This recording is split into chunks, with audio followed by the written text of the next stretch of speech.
ও আমার দেশের মাটি তোমার পরে ঠেকাই মাথা। দিন হিসেবে বাঙালির রবীন্দ্র জয়ন্তীর দিন যখন সবে শুরু হচ্ছে, অর্থাৎ গতকাল রাতে এই দেশেরই ৩৬টা জায়গায় পাকিস্তানের দিক থেকে আকাশসীমা লঙ্ঘনের চেষ্টা রুখে দিয়েছে ভারতের সেনাবাহিনী। ভুল শোনেননি, ৩৬টা জায়গায়। কাল রাতে আমাদের এই দেশে পাকিস্তান ৩০০ থেকে ৪০০টা ড্রোন দিয়ে হামলার চেষ্টা করেও ব্যর্থ হয়েছে। তার কারণ, পাক হামলা বানচাল করতে সীমান্তের প্রত্যেকটা ইঞ্চি বুক দিয়ে আগলাচ্ছেন আমাদের দেশের বীর জওয়ানরা। জম্মু কাশ্মীর, পাঞ্জাব, রাজস্থান, গুজরাট, পাকিস্তান সীমান্তের এই 5টা অত্যন্ত গুরুত্বপূর্ণ ফ্রন্টিয়ারে আমরাও পৌঁছে গেছি। সুকান্ত রয়েছে কুপওয়ারায়, সন্দীপ রয়েছে জম্মুতে, আমার সহকর্মী পার্থ প্রতিম ঘোষ রয়েছে অমৃতসরে, ময়ূখ ঠাকুর চক্রবর্তী জয়সালমীরে, আবির দত্ত গুজরাটের কাছে কচ্ছে। আসবো ওদের সবার কাছে। এই মুহূর্তে দুজন সহকর্মীর একেবারে ব্ল্যাকআউটের মধ্যে তারা দাঁড়িয়েছেন অত্যন্ত অল্প আলোয়। তবে শুরুতেই আজকে দেখাবো কিভাবে ওই ৩৬টা জায়গায় পাক হানাদারি ব্যর্থ করে দিল ভারত।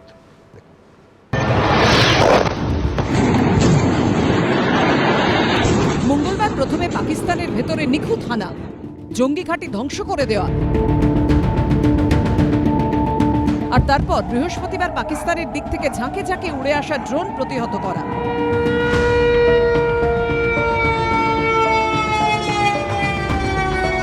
মিসাইল ধ্বংস করে দেওয়া,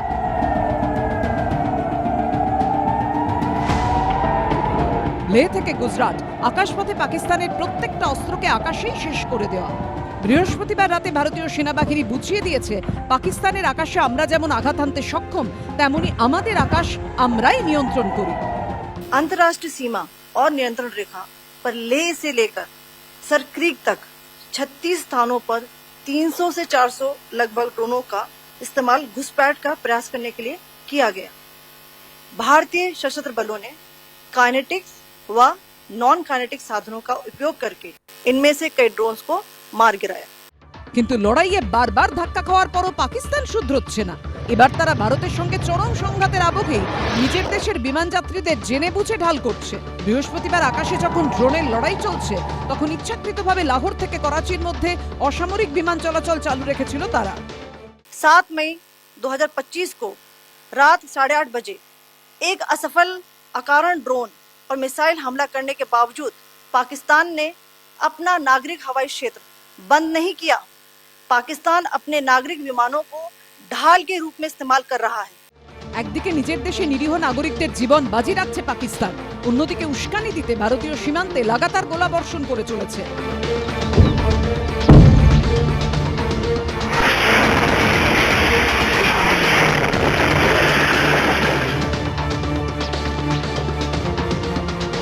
পাল্টা জবাবও পাচ্ছে তারা। Pakistan also carried out artillery shelling across the line of control using heavy caliber artillery guns and armed drones at Tangdhar, Uri, Poonch, Mendhar, Rajouri, Akhnur and Udhampur in Jammu and Kashmir area, which resulted in some losses and injuries to Indian Army personnel. Pakistan Army also suffered major losses in Indian retaliatory fire. বৃহস্পতিবার গভীর রাতে জম্মু সাম্বা সেক্টরে জঙ্গি অনুপ্রবেশ রুখে দিয়েছে BSF. Jaish জঙ্গিদের ভারতে ঢোকানোর চেষ্টা করছিল পাক রেঞ্জার্স, তখন 7 জঙ্গিকে ঝাঁঝরা করে দেয় বিএসএফ। সন্দীপ সরকার ও সুকান্ত মুখোপাধ্যায় রিপোর্ট, এবিপি আনন্দ। দেখুন, শুরুতেই একটা কথা স্পষ্ট বলেন, এই মুহূর্তে দেশে প্রায় যুদ্ধ পরিস্থিতি। আক্ষরিক অর্থেই দুটো পক্ষ লড়ছে। প্রত্যেককে স্পষ্ট সিদ্ধান্ত নিতে হবে যে কোন পক্ষে আমরা আছি। এদেশের নাগরিক হয়ে অন্য দেশের পক্ষে নিজেদের সেনাবাহিনীর বিপক্ষে থাকার আদৌ কোনো অপশান থাকতে পারে কি বলুন তো? দেশের সবকটা রাজনৈতিক দল যখন এই রাজনৈতিক আকচি ভুলে দেশের সরকারের পাশে দাঁড়িয়েছে, তখন অন্তত আমরা সাধারণ নাগরিকেরা কি অন্তত এখন কয়েকটা বিষয় একটু ভেবে দেখব না? দেশের সেনাবাহিনীর ছিদ্রান্বেষণের সঠিক সময় কি এইটা? পাকিস্তানের মিডিয়া বা পশ্চিমী মিডিয়াকে কোট করে ভারতীয় সেনা কি বলল প্রতি মুহূর্তে তা তুল্যমূল্য বিচার করে কেউ কেউ কি স্পষ্ট দেশবিরোধী অবস্থান নিচ্ছেন না? আর তা কখন? যখন আমাদের দেশ আক্রান্ত, প্রতিবেশী রাষ্ট্রের হাতে আমাদের মাতৃভূমি আক্রান্ত। ঠিক সেই কারণে গতকাল ভারতীয় সেনা বা ভারত সরকারের তরফে যা জানানো হয়, আমরা তাই ফলো করেছি এবং বিরাট করে সম্প্রচার করেছি। হ্যাঁ, এই অনুষ্ঠানেও করেছি। যেমন ধরুন, no losses, threats are neutralised, no casualties or material losses were reported. হ্যাঁ, আমরা বলেছি, হুবহু ভারতীয় সেনা এবং ভারত সরকারকে কোট করে এই অনুষ্ঠানেও বলেছি, এবং বলে আমরা গর্বিত। এর মধ্যে যারা মিথ্যে খুঁজছেন, ছিদ্রান্বেষণ করছেন, এই মুহূর্তে ভারত সরকার বা ভারতীয় সেনার ভুল ধরছেন, খুব নরম করে বললে তারা ভুল করছেন। এটা সঠিক সময় নয়। ভবিষ্যতে আমাদের দেশ সফলভাবে বহিঃশত্রুকে পরাস্ত করতে পারলে বহু সময় পাবেন এসব করার। একটা ছোট্ট উদাহরণ দিই। ঠিক যেমন পেহেলগাঁওয়ে ঘটনার পর প্রতিদিন এই অনুষ্ঠানেও দেখিয়েছি যে ভারত সরকারের সুরক্ষা ব্যবস্থায় কতটা খামতি, কতটা গাফিলতি ছিল। আনন্দবাজার পত্রিকাও আপনাদের মনে থাকবে কার্গিল যুদ্ধের আগে প্রশ্ন তুলেছিল, পরেও তুলেছে, যে ভারতীয় সেনার অলক্ষ্যে পাক সেনা কিভাবে সমস্ত নজরদারি এড়িয়ে কার্গিলের পাহাড় দখল করলো। কিন্তু কার্গিল যুদ্ধ যখন একবার শুরু হলো, ভারতীয় সেনাবাহিনীর বীর জওয়ানরা প্রাণ বিসর্জন দিয়ে ভারত ভূমি রক্ষা করার চেষ্টা করছেন, তখন সেই মুহূর্তটা ছিদ্রান্বেষণের সঠিক সময় নয়। এখনও তো আমরা কার্গিল গাফিলতির এই প্রশ্ন এবিপি আনন্দেই কতবার তুলি, কোনো অসুবিধে নেই। কিন্তু যুদ্ধের সময় দেশের সেনার, দেশের সরকারের বা দেশবাসীর পাশে থাকাটা আমাদের এবং যে কোনো দায়িত্বশীল সংবাদ মাধ্যমের পবিত্র কর্তব্য। আমরা গর্বিত সেই কর্তব্য পালন করতে পেরে। আজও হুবহু তাই করব। জয় হিন্দ। যাই হোক, আমার প্রথম প্রতিবেদনে আসি, যে প্রতিবেদনে আমি দেখাবো যে ভারতবর্ষের অত্যাধুনিক অ্যান্টি মিসাইল সিস্টেম S-400 কিভাবে কালকে ওই 36টা জায়গায় পাকিস্তানের মিসাইল এবং ড্রোন অ্যাটাককে একেবারে নাস্তানাবুদ করে দিল, বেশিরভাগ ক্ষেত্রে আকাশেই। দেখুন। মঙ্গলবার মধ্যরাতে টিজার আর বুধবার সন্ধ্যের পর থেকে যেন অপারেশন সিঁদুরের ট্রেলার লঞ্চ করলো ভারত। ফের একবার ভারতের প্রতিরক্ষার দুর্ভেদ্য প্রাচীরের কাছে বিধ্বস্ত হলো পাকিস্তানি ফাঁপা দম্ভ।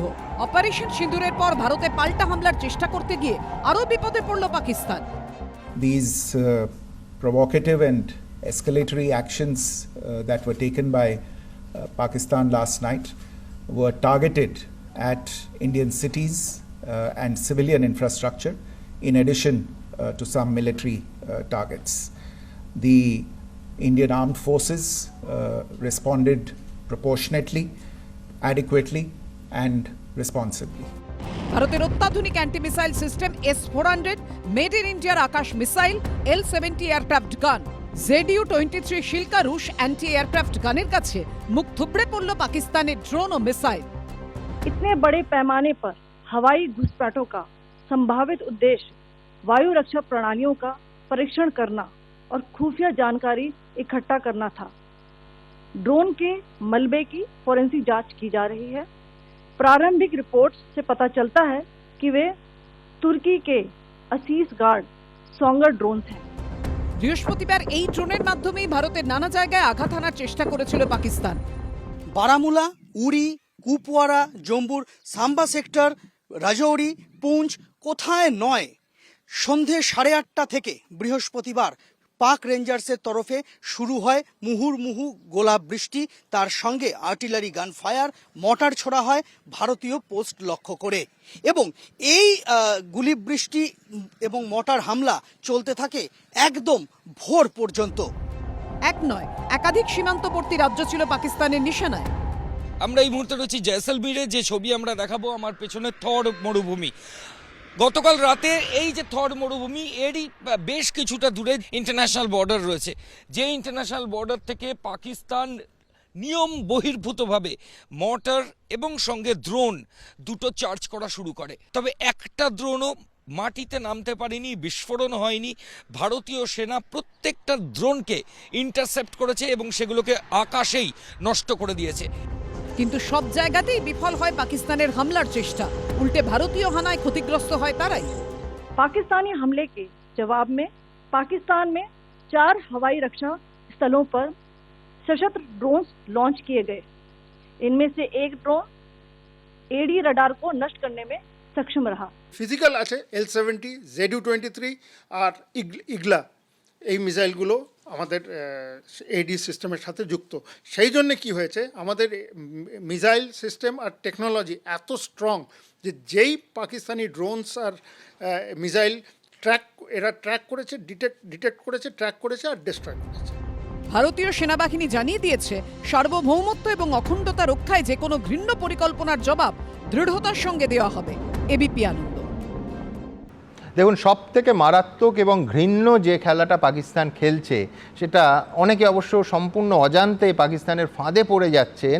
সেটা আমাদের দেশের বিদেশ সচিব স্পষ্ট ভাষায় বলেছে, যে শব্দটা তিনি ব্যবহার করেছেন, আমি কোট করব, ডিসইনফরমেশন।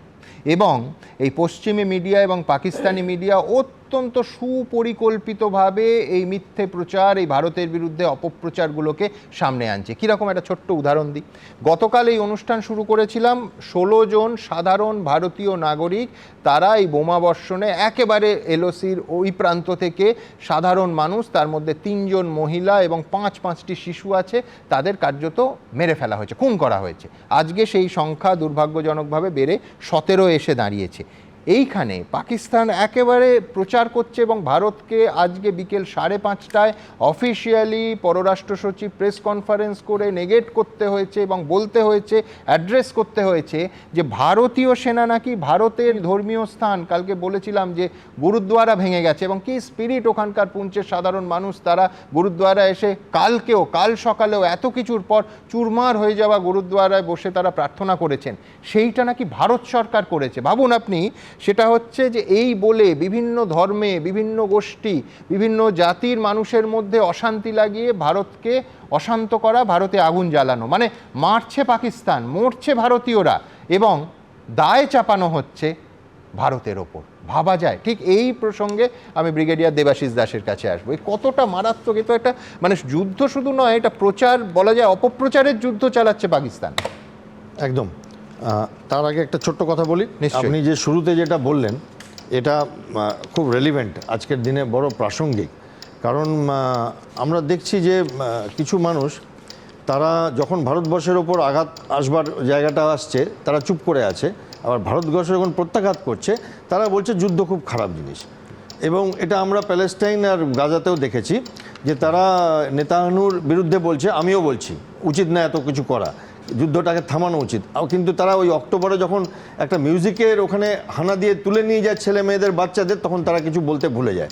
পুটিনের ব্যাপারেও আমি বলছি, পুটিন যেটা করছে ইউক্রেনে খারাপ, কিন্তু ইউক্রেন যখন ন্যাটোতে চলে যাবার জন্য একদম ধমকি দিয়ে দেওয়ালে পিট করে দিয়েছিল পুটিনের, সেটা তারা বলতে ভুলে যায়। এই ব্যাপারটা চেরি পিকিং হচ্ছে এখানে। এটার জন্য আপনাকে ধন্যবাদ যে আপনি এটাকে বললেন। আমি আপনার বাড়তি সময় দেবো, একটু যোগ করি, যেহেতু যে ভারতবর্ষের সমস্ত মিডিয়া, কালকে যারা টেলিভিশন চ্যানেল দেখেছেন, করাচি বন্দর নিয়ে নানা খবর প্রচারিত হয়েছে। আজকে কীরকমভাবে, আবার আমি দেশের বিদেশ সচিবকে কোট করব, যে মিস ইনফরমেশন স্প্রেড করা হচ্ছে।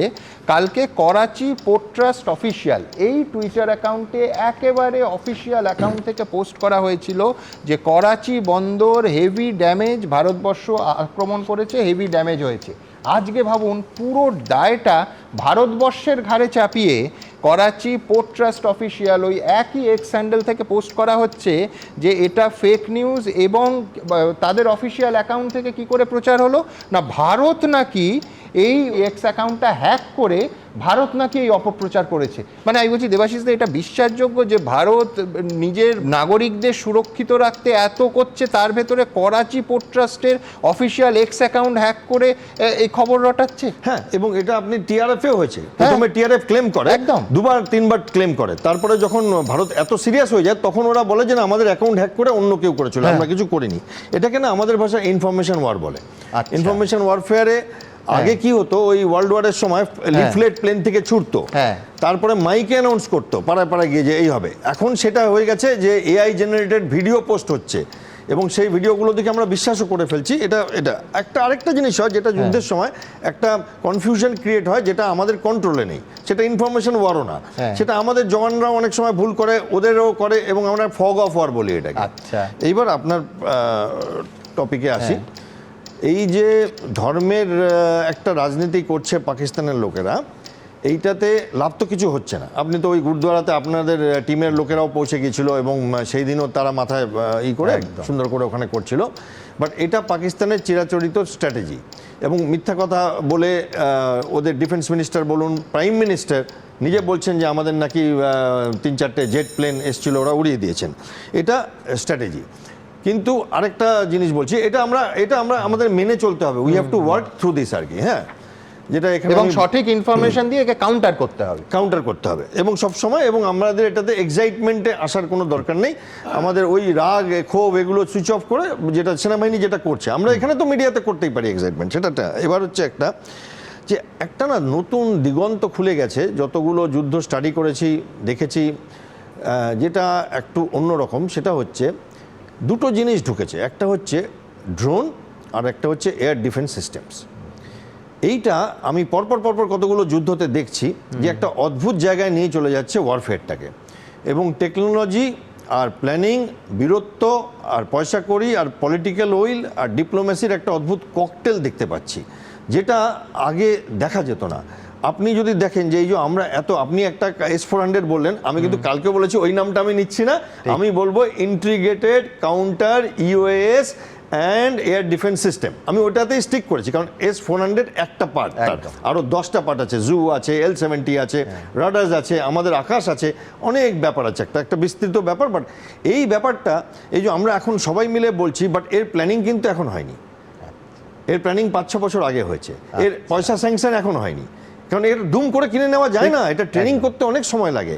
এবং এই যে আমরা কোনোটা ইসরায়েল থেকে এনেছি, কোনোটা রাশিয়া থেকে এনেছি, প্রিসিশন যে একটা ড্রোন আসছে তাকে আইডেন্টিফাই করে আকাশেই আমি এবং কোনোটা আমরা ইসরায়েল থেকে, কোনোটা রাশিয়া থেকে, কোনোটা নিজে বানিয়েছি, এবং তাদের একটা সমন্বয় ঘটাচ্ছি আমরা, এবং অভূতপূর্ব সমন্বয়। কিন্তু এখানে একটা থ্রেট আছে, যেটা আমি আপনাকে কালকেও বলেছিলাম, 100টার মধ্যে যদি মানে এই নেতায়নুর পার্টিরা যেটা বলে যে 90টা আটকানো গেলে বিরাট ব্যাপার, 70 থেকে 90টা যদি আটকানো যায়, they take it as success. আমরা 100 to 100 আটকেছি, এটা রেকর্ড, কিন্তু এটা সবসময় হবে না। আচ্ছা, এটা আমি আপনাকে গ্যারান্টি দিচ্ছি, এটা সবসময় হবে না, ইটস নট পসিবল। 1000টা ড্রোনের একটা সোয়ার্ম করে দেয়, মানে মৌমাছির মতো ড্রোন পাঠিয়ে দেবে, তাতে আরেকটা যে আমি কালকে আপনাকে বলছিলাম, আমি নিজে বুঝতে পারছি না কি হচ্ছে, ওরা কিন্তু ফাঁকা ড্রোনও পাঠিয়েছে টু চেক আউট আমাদের এয়ার ডিফেন্সের অবস্থা কি। তো এইগুলোতে চিন্তা করার আছে যে পাকিস্তানের কিন্তু এখন থামবে না, ওদের হাতে আছে, এখন ওরা থামতে চায়, এখন এনাফ বলে থামতে পারে। আর আরেকটা হচ্ছে যে ওরা এটাকে আরো এগিয়ে নিয়ে যেতে পারে। আজকে সেনাবাহিনীর তরফ থেকে বলা হয়েছে যে আমাদের ভারতের দিকে হতাহত সংখ্যাও আছে আর কি, এবং তারা কোনো নাম্বার দেয়নি, নিঃসন্দেহে নাম্বার তারা সময় মতো দেবে।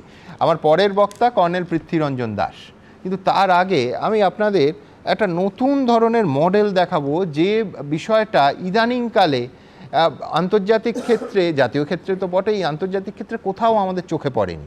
সেটা হচ্ছে পাকিস্তানের জঙ্গিরা বহু ক্ষেত্রে, বহু ঘটনায় ভারতীয়দের পণবন্দি করেছে, আমরা দেখেছি। আমি বলছি, আজকে বিদেশ সচিব বলছেন পাকিস্তান মানবতার সব সীমা অতিক্রম করেছে, এবং এই যে 36টা জায়গায় পাক মিসাইল বা ড্রোন আক্রমণের যখন প্রত্যাঘাত করতে যাচ্ছে ভারত, তখন দেখতে পাচ্ছে পাকিস্তান নিজের দেশের নাগরিকদের কার্যত পণবন্দি করে, ভারতীয় নয় পাকিস্তানিদের পণবন্দি করে লাহোর থেকে করাচিতে যাত্রীবাহী বিমান চালাচ্ছে। ভাবুন, এবং কেন চালাচ্ছে?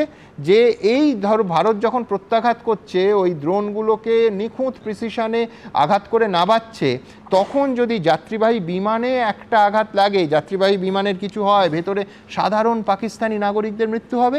গোটা পৃথিবীর কাছে পাকিস্তান বলবে যে এই হচ্ছে ভারত, এই হচ্ছে ভারতবর্ষ যারা মানবতা বিরোধী। ভাবুন একবার। আমি বলছি এটা নিঃসন্দেহে ওয়ার ক্রাইম। সেই বিষয়ে বিস্তারিত জানতেই আমি কর্নেল পৃথ্বীরঞ্জন দাসকে পোডিয়ামে যেতে অনুরোধ করব।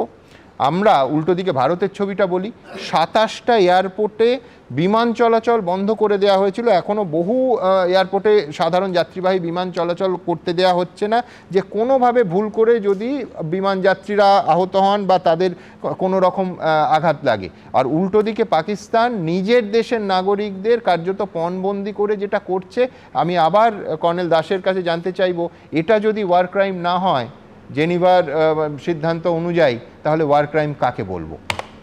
উপস্থিত সুধীবৃন্দ, শুভ সন্ধ্যা।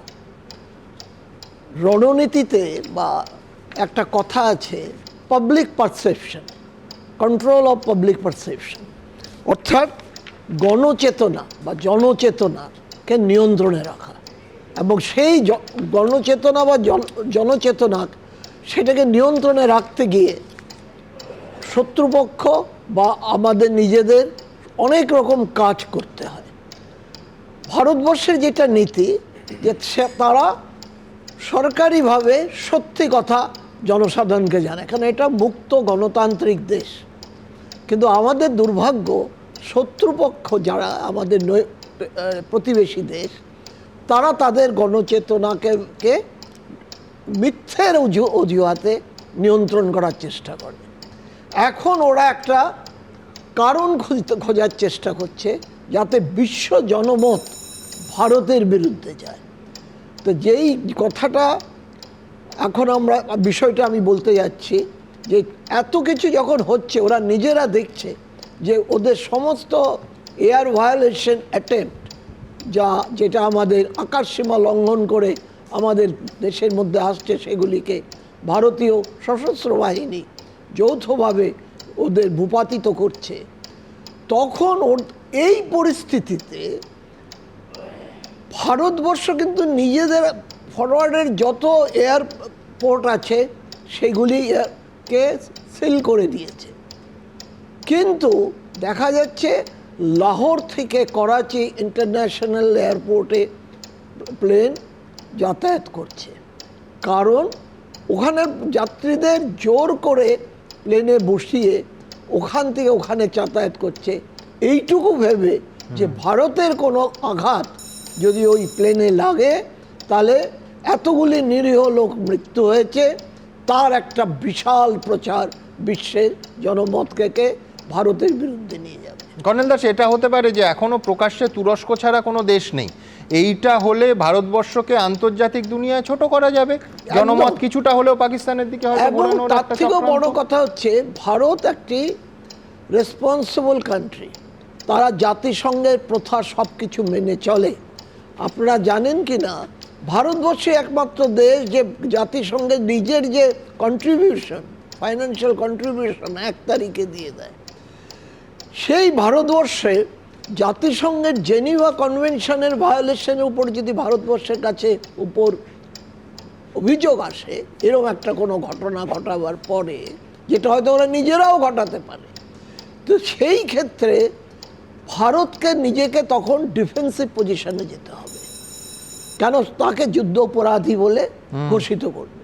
তো সেই ক্ষেত্রে আমাদের কূটনীতি বা আমাদের বিদেশ নীতি যার হাতে আছে, তারা এই ব্যাপারে নিশ্চয়ই ভাবছে, যার জন্য আমাদের যে সরকারি বক্তব্যটা অত্যন্ত মার্জিত, সীমিত, আর কোনো ভাবাবেগ ছাড়া। ধন্যবাদ কর্নেল দাস। আমি এইখান থেকে কেন ওয়ার ক্রাইমে এত জোর দিচ্ছি, যে এই রাষ্ট্র এখন থেকে কিন্তু একটার পর একটা ফ্রন্টে এই মানবতার বিরুদ্ধে অন্যায়গুলোকে সামনে রাখছে, এমনকি প্রকাশ্যে। আপনারা জানেন চাইল্ড সোলজার এটা কত বড় ওয়ার ক্রাইম, হিউম্যান শিল্ড করা কত বড় ওয়ার ক্রাইম। অথচ আমি এইখানে একেবারে অন ক্যামেরা আপনাদের দেখাবো যে পাকিস্তানের প্রতিরক্ষা মন্ত্রী খাজা আসিফ মাদ্রাসার ছাত্রদের, ভাবুন শিশুদের, নাবালকদের, তাদের বলছেন সেকেন্ড লাইন অফ ডিফেন্স, প্রকাশ্যে। ভাবতে পাচ্ছেন এর থেকে বড় যুদ্ধ অপরাধ কিছু হতে পারে? দেখুন, जहाँ तक मदारस के स्टूडेंट्स का ताल्लुक़ है, इसमें कोई शक नहीं है कि वो हमारी एक सेकंड डिफेंस लाइन है। वहाँ पे नौजवान जो पढ़ते हैं, अल्लाह के फजल से वो दीन के साथ भी जो है आरास्ता हैं, और उसके साथ जो है वो उनके जो वक्त ज़रूरत जो है, जिस तरह उन्होंने फरमाया कि उनको शहरी दफा के लिए या दूसरी ज़रूरतों के लिए जो है ना बिल्कुल 100% इस्तेमाल किया जा सकता है। মানে দেবাশিস দা, শিশুদের ব্যবহার করা যায় এইটা বলছেন সেকেন্ড লাইন অফ ডিফেন্স হিসেবে? এটা আজকের না, আমি মানে শেয়ার করছি এখানে অনেক পুরনো কথা। এই উড়ি সেক্টরে, বারামুলা উড়ি সেক্টরে আমি শিশুদের দেখেছি ওয়েপেন নিয়ে ঘুরতে, এবং তাদেরকে জোর করে বাড়ির থেকে তুলে আনা হয়েছে। এবং এমনও হয়েছে যে আমরা অনেক সময় জেনারেলি আর্মি খুব একটা সারেন্ডার নেয় না, আমাদের পলিসি নেই, if you are a terrorist we shoot you, হ্যাঁ, we don't get involved in this surrender. কিন্তু আমরা তাদের সারেন্ডার নিয়েছি কারণ দেখে আমাদের খারাপ লেগেছে। এবং আবার একজন সে পালাতে গিয়েছে, তখন একজন তাকে শ্যুট করে দিয়েছে, তার বাড়ির লোক এসে আমাদের বলছে যে একটু দেখাও যে কোনখানটাতে কি হয়েছিল। মানে ইটস স্যাডেনিং। এটা এরা মানে ভাবুন, আকাশে যাত্রীরা আর মাটিতে শিশুরা, এই মানব আড়াল তৈরি করে একদম একদম হিউম্যান শিল্ড এটা চিরকাল ব্যবহার করে, মেয়েদের ব্যবহার করে, এবং এটা আপনি একটা জিনিস দেখতে পারবেন যে গাজাতেও কিন্তু হয়েছিল, সেখানেও একটা হিউম্যান শিল্ড ব্যবহারের ব্যাপার ছিল। এই ট্যাকটিক্সটা এরা করে, এবং এরা জেনারেলি হসপিটালে বা মসজিদের মধ্যে আস্তানাগারে এই ট্যাকটিক্সটা চলছে। এই ব্লাফটাকে কল করছে ইন্ডিয়া এখন, সেটা একটা যেটা আপনি বললেন যে পৃথিবী আমাদের সাথে আছে, ওরা চেষ্টা করছে। মানে এক্স্যাক্টলি ভারতের বিদেশ সচিব এই ভাষায় বলেছে যে আর কত নিচে নামবে পাকিস্তান, বলছেন যে এই এতটা নিচে এর আগে পাকিস্তানও নামেনি। আমি এইখান থেকে নিঃসন্দেহে কালকে এই অনুষ্ঠানেই সরাসরি আমরা কথা বলেছিলাম পুঞ্চে আমার সহকর্মী জগবিন্দর পাটিয়ালের সঙ্গে।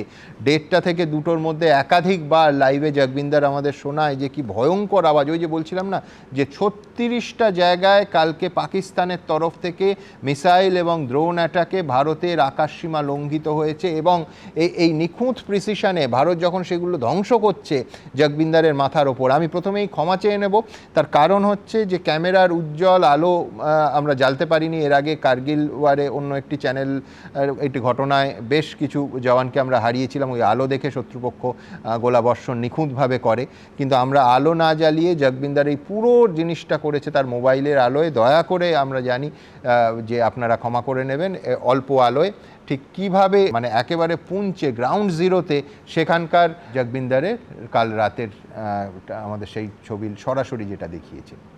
तो ठंड किस तरह लड़ती है, आवाज़ों से आप महसूस कीजिए कि जंग होती क्या है।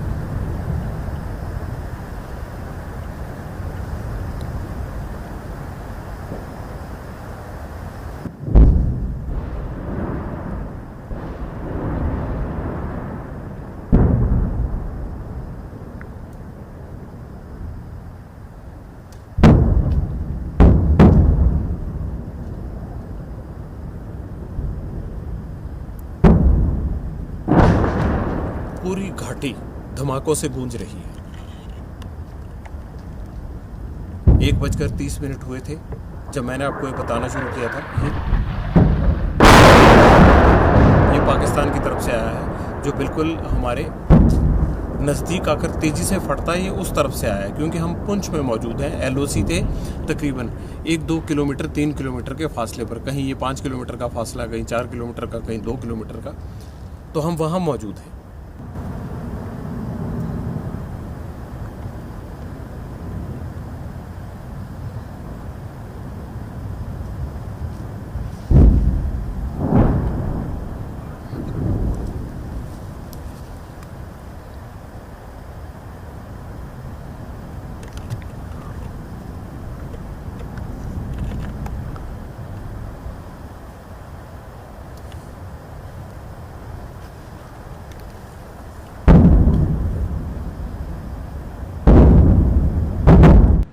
দেখলেন গতকাল পুঞ্চ সেক্টরে রাত 1:30 থেকে 2টোর মধ্যে কি ভয়ঙ্কর আওয়াজ, বিস্ফোরণ পরপর। আবার এখান থেকে সরাসরি এই মুহূর্তে সব থেকে বড় খবর, আমি অমৃতসরে চলে যাব। পার্থপ্রতিম ঘোষ রয়েছে। পার্থ, এক তো অমৃতসরে ব্ল্যাকআউট এবং মুহুর্মুহু সাইরেন বাজছে, কি হয়েছে কোনো খবর আছে? এই মুহূর্তে ছবিটা দেখা হয়তো ঘুটঘুটে অন্ধকার। পার্থ, একেবারে দেখো ঘুটঘুটে অন্ধকার, মোবাইলের আলোয় কোনো রকমে যাতে আলো না যায় বাইরে, সেই ছবি আমরা দেখাবো। আমার সহকর্মী শ্যামল জানাব যে ছবি তুলে ধরছে এই মুহূর্তে হচ্ছে যেটা, সেটা হচ্ছে অমৃতসর শহরের ছবি। আর সুমনদা, কিছুক্ষণ আগে এখানে আমরা দেখলাম সাইরেনের শব্দ এবং এই অমৃতসর শহরে আলো জ্বলছিল এবং দোকানপাট সবটা বন্ধ হতে শুরু হয়েছিল এবং একবারে ঘুটঘুটে অন্ধকার আর অমৃতসর শহরে। এবং গতকালকে তুমি দেখেছো ঠিক কি পরিস্থিতি তৈরি হয়েছিল এবং পাঠানকোট সহ বিভিন্ন জায়গায়। এবং এই মুহূর্তে আবার দেখাবো যে স্ট্রিট লাইট, কয়েকটা স্ট্রিট লাইট জ্বলছিল, সেই স্ট্রিট লাইটগুলো সম্পূর্ণভাবে বন্ধ করে দেওয়া হলো। একেবারে ঘুটঘুটে অন্ধকার, ব্ল্যাক আউটে চেহারা নিল এই অমৃতসর শহর। অমৃতসর সহ আমরা যে বিষয়টা জানতে পারছি যে সীমান্তবর্তী যে এলাকাগুলো রয়েছে, পাঠানকোট থেকে শুরু করে বিভিন্ন জায়গা, সেই সমস্ত জায়গাতেও কিন্তু আমরা যে বিষয় জানতে পারছি সেখানেও ইতিমধ্যে সেখানেও কিন্তু এইরকম ব্ল্যাকআউট পরিস্থিতি সেটা তৈরি হয়েছে।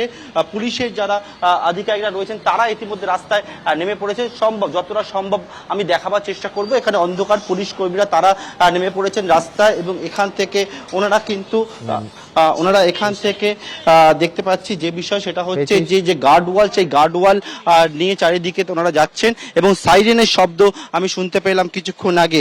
পাঠানকোট সহ বিভিন্ন জায়গায় গতকালকে বিভিন্ন জায়গায় এইরকমভাবে যে হামলা হয়েছিল, পাক হামলা চেষ্টা করা হয়েছিল ভারতীয় সেনা, তাদের একেবারে তৎপরতায় সমস্ত এই হামলা ব্যর্থ হয়। কিন্তু একেবারে কিছুক্ষণ আগে যে ছবি দেখছিলাম, মুহূর্তের মধ্যে ছবিটা পুরো বদলে গেল অমৃতসর শহরে, এবং গোটা অমৃতসর শহরে এই মুহূর্তে ব্ল্যাক আউট করে দেওয়া হলো, এবং কিছুক্ষণ আগে শহর জুড়ে একেবারে সাইরেনের আলো শব্দ সেটা আমরা শুনতে পেলাম। সুমন দা, ধন্যবাদ পার্থ। এই মুহূর্তে সব থেকে বড় খবর যে জম্মুতে আবার ড্রোন হামলা। আবার বলছি, জম্মুতে ড্রোন হামলার খবর পাওয়া যাচ্ছে। আপনাদের মনে থাকবে যে গতকাল এই অনুষ্ঠানে বারবার সেই ড্রোন হামলা এবং তার স্বরূপ আপনাদের দেখিয়েছিলাম। জম্মুতে সন্দীপ সরকার আমার সহকর্মী আছে, তার কাছে যোগাযোগের চেষ্টা করছি। জম্মুতে আবার আজকে সন্ধেবেলা ড্রোন হামলার খবর পাচ্ছি। ব্রিগেডিয়ার দাস, এই প্রতি সন্ধেবেলা সন্ধ্যের পর এইটা কি, এটা কার্যত রুটিনে পরিণত করছে পাকিস্তান, নাকি এটা আপনি যেরকম বলছিলেন যে কালকে টেস্ট করে দেখেছে, আজকে ফাইনাল, এই ধরনের কিছু মিসাইল এবং ড্রোন হামলাকে প্রায় অভ্যেসে পরিণত করতে চলেছে পাকিস্তান? দেখুন, আমি একটু আগেই বলছিলাম যে নতুন দিগন্ত খুলে গেছে ড্রোন আর এয়ার ডিফেন্স সিস্টেমস। এবার ওরা বোধহয় সিক করছে, ওরা চেষ্টা করছে যে আমাদের জিনিসগুলো কোথায় আছে, কতটা আছে, একটা হিসাব বানাবার, যে কমপ্লিট আমাদের অ্যারে অফ এয়ার ডিফেন্সের ইন্টিগ্রেটেড যে সিস্টেমটা আছে সেটা কোথায় কোথায় আছে, কি আছে। এবং ওদের কিন্তু পুরো ফাইটার ফ্লিট কিন্তু এখন দেখা যাচ্ছে না, ফাইটার ফ্লিট কিন্তু বাইরে আছে, সেরকম ওদের এমন না যে কোনো ফাইটার এয়ারক্রাফট। আমি আসছি, আমি দর্শকদের বলতে চাইবো, ঠিক এই মুহূর্তে দেশের প্রধানমন্ত্রী, প্রতিরক্ষা মন্ত্রী এবং জাতীয় নিরাপত্তা উপদেষ্টা অজিত দোভাল বৈঠক করছেন। আমি বলবো স্ক্রিনে সেই ছবিটা একটু রাখতে। এই মুহূর্তে সেই বৈঠক চলছে। দেবাশিস দা, আপনি কি এখানে? এবং এইখানে এই যে ওরা মনে হয় একটু খবর বার করবার চেষ্টা করছে, একটা কনফিউশন করছে, এবং একটা সময় আমরা হয়তো ইউজ টু হয়ে যাব যে 100টা ড্রোন হলো, আমরা 100টা মেরে দিলাম বা 80টা মেরে দিলাম, 2-3টে পড়ে গেল, তখন ওরা আসল কাজটা করে ফেলবে, একটা কোনো ধ্বংস করবার চেষ্টা করছে, এবং সিভিলিয়ান পপুলেশনে করবে ওরা। এবং একদম আমি দ্রুত একবার সন্দীপ সরকারের কাছে চলে যাব। আবার বলছি, জম্মুতে ড্রোন হামলা, জম্মুতে ড্রোন হামলা। সন্দীপ, কি খবর রয়েছে তোমার কাছে? জম্মুতেই আছো তুমি? সুমনদা, আমি জম্মুতে রয়েছি। জম্মুর আকাশে এই মুহূর্তে আমরা যেটা দেখতে পাচ্ছি যে আকাশে একদম বিভিন্ন দিক থেকে, আকাশের বিভিন্ন দিক থেকে আওয়াজ ভেসে আসছে, যে ড্রোনগুলিকে একেবারে আমাদের এয়ার ডিফেন্স সিস্টেমের সাহায্যে নষ্ট করা হচ্ছে, ধ্বংস করা হচ্ছে, সেই আওয়াজ আমরা পাচ্ছি মুহূর্তে মুহূর্তে।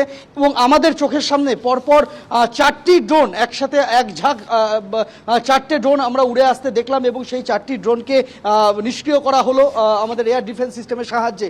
আমরা দেখতে পাচ্ছি যে একটা নির্দিষ্ট দিক থেকে এই ড্রোনগুলি আসছে, একটা নির্দিষ্ট দিক থেকেই এই ড্রোনগুলি আসছে, এবং আমরা দেখতে পাচ্ছি এটা মূলত যেটা মনে করা হচ্ছে যে এই যে দিক থেকে এই ড্রোনগুলো উড়ে আসছে, ঠিক সেই দিকটাতেই রয়েছে পাকিস্তানের শিয়ালকোট। সেই পাকিস্তানের শিয়ালকোটের দিক থেকে এই ড্রোনগুলি উড়ে আসছে বলে যারা স্থানীয় মানুষজন তারা সন্দেহ করছেন। তার কারণ হচ্ছে তাদের বক্তব্য যে গতকালও ঠিক ওই দিক থেকেই ড্রোনগুলি উড়ে এসেছিল। পরপর 4টে ড্রোনকে আমরা এখানে ধ্বংস হতে দেখলাম একদম আমাদের ক্যামেরার সামনে। আরও একাধিক ড্রোনের শব্দ পেলাম, যেগুলিকে নিষ্ক্রিয় করা হলো, ধ্বংস করা হলো। গোটা শহর এমনিতেই জম্মু এবং কাশ্মীরে সন্ধে নেমে আসে 7:45 নাগাদ, এবং আমরা দেখতে পেলাম যে 7:45 বাজতে না বাজতেই চারিদিক গোটা শহর অন্ধকারে নিকষ কালো অন্ধকারে ঢেকে গেছে। আমি একবার প্রীতম রয়েছেন আমার ক্যামেরা প্রতিনিধি, প্রীতমকে একবার দেখাতে বলবো এই মুহূর্তে জম্মু শহরের অবস্থাটা। চারিদিক শুধু অন্ধকার এবং কিছুই দেখা যাচ্ছে না, বাড়ি ঘর কিছুই দেখা যাচ্ছে না, রাস্তার কোনো আলো জ্বলছে না, এমনকি পেট্রোল পাম্প বন্ধ, এটিএম বন্ধ করে দেওয়া হয়েছে। স্থানীয় মানুষজন যারা আছেন তাদেরকে গাড়ির হেডলাইট নিভিয়ে চালাতে বলা হয়েছে, আর হাই রোডে যে গাড়িগুলি চলছে সেগুলির ক্ষেত্রে কোনো নিয়ন্ত্রণ নেই। এর বাইরে শহরের ক্ষেত্রে প্রশাসনের তরফ থেকে স্পষ্ট নির্দেশিকা যে সন্ধে নামলে আর কোনো দোকানপাট খোলা রাখা যাবে না, কোনো আলো জ্বালানো যাবে না। এবং আমরা দেখতে পেলাম যে ঠিক 7:45 নাগাদ পরপর সমস্ত দোকান বন্ধ হয়ে গেল, এবং এই মুহূর্তে গোটা শহরটা যেন ঘুমিয়ে পড়েছে বলে মনে হচ্ছে। আর আকাশে মাঝে মাঝে আমরা দেখতে পাচ্ছি যে শব্দ, এবং সেই শব্দের সাথেই দেখতে পাচ্ছি যে এই লাল রঙের আলোক বিন্দু সেটা মুহূর্তের মধ্যে আকাশে ধ্বংস হয়ে গেল। এই রকম আমরা পরপর 4টে দেখতে পেলাম এখানে। ধন্যবাদ সন্দীপ, তুমি নিঃসন্দেহে পরিস্থিতির দিকে নজর রাখো, কিন্তু নিজে নিরাপদে থেকে। আমি আবার বলছি, দর্শকদের মনে পড়বে গতকাল ঠিক এই সময় এই একটার পর একটা জায়গা থেকে 36টা জায়গায় মিসাইল এবং ড্রোন হামলা পাকিস্তানের দিক থেকে আকাশসীমা লঙ্ঘন করে ভারতীয় আকাশসীমার মধ্যে চলে আসে এবং পর সেগুলোকে ধ্বংস করে আমাদের যোগ্য ভারতীয় সেনা। কিন্তু এইখান থেকে আমি এই মুহূর্তের আরেকটা খবর পাচ্ছি, সেটা আবার হেভি শেলিং শুরু হয়েছে পুঞ্চ সেক্টরে। আবার বলছি, সেই পুঞ্চে যেখানে শুধুমাত্র পুঞ্চেই আহত হয়েছিলেন 59 জন লোক এবং ওই আশেপাশের সেক্টর পুঞ্চ রাজৌরি মিলিয়ে প্রায় 16 জন, আজকে সেই সংখ্যাটা 17 জন সহনাগরিককে আমরা হারিয়েছি, যার মধ্যে 3 জন মহিলা এবং 5টি শিশু আছে। সেইখানে সেই পুঞ্চে আবার হেভি শেলিং শুরু হয়েছে। সরাসরি সেই সব ছবি দেখানোর চেষ্টা করব, কিন্তু তার আগে বলবো পাকিস্তান এই যে যুদ্ধটা চোখে দেখা যায় তার বাইরেও কিন্তু আন্তর্জাতিক সীমানা পেরিয়ে ভারতে জঙ্গি ঢোকাচ্ছে। আমি ঠিক এইখানে আমার পরের বক্তা সমীর মিত্রের কাছে আসব, কিন্তু তার আগে আমি দ্রুত একবার আপনাদের দেখাবো যে বিএসএফ কীভাবে এই মারাত্মক একটা পরিকল্পনা, সেই পরিকল্পনা বিএসএফ শুধু সতর্ক থেকে এবং সন্দেহ করে আটকে দিল।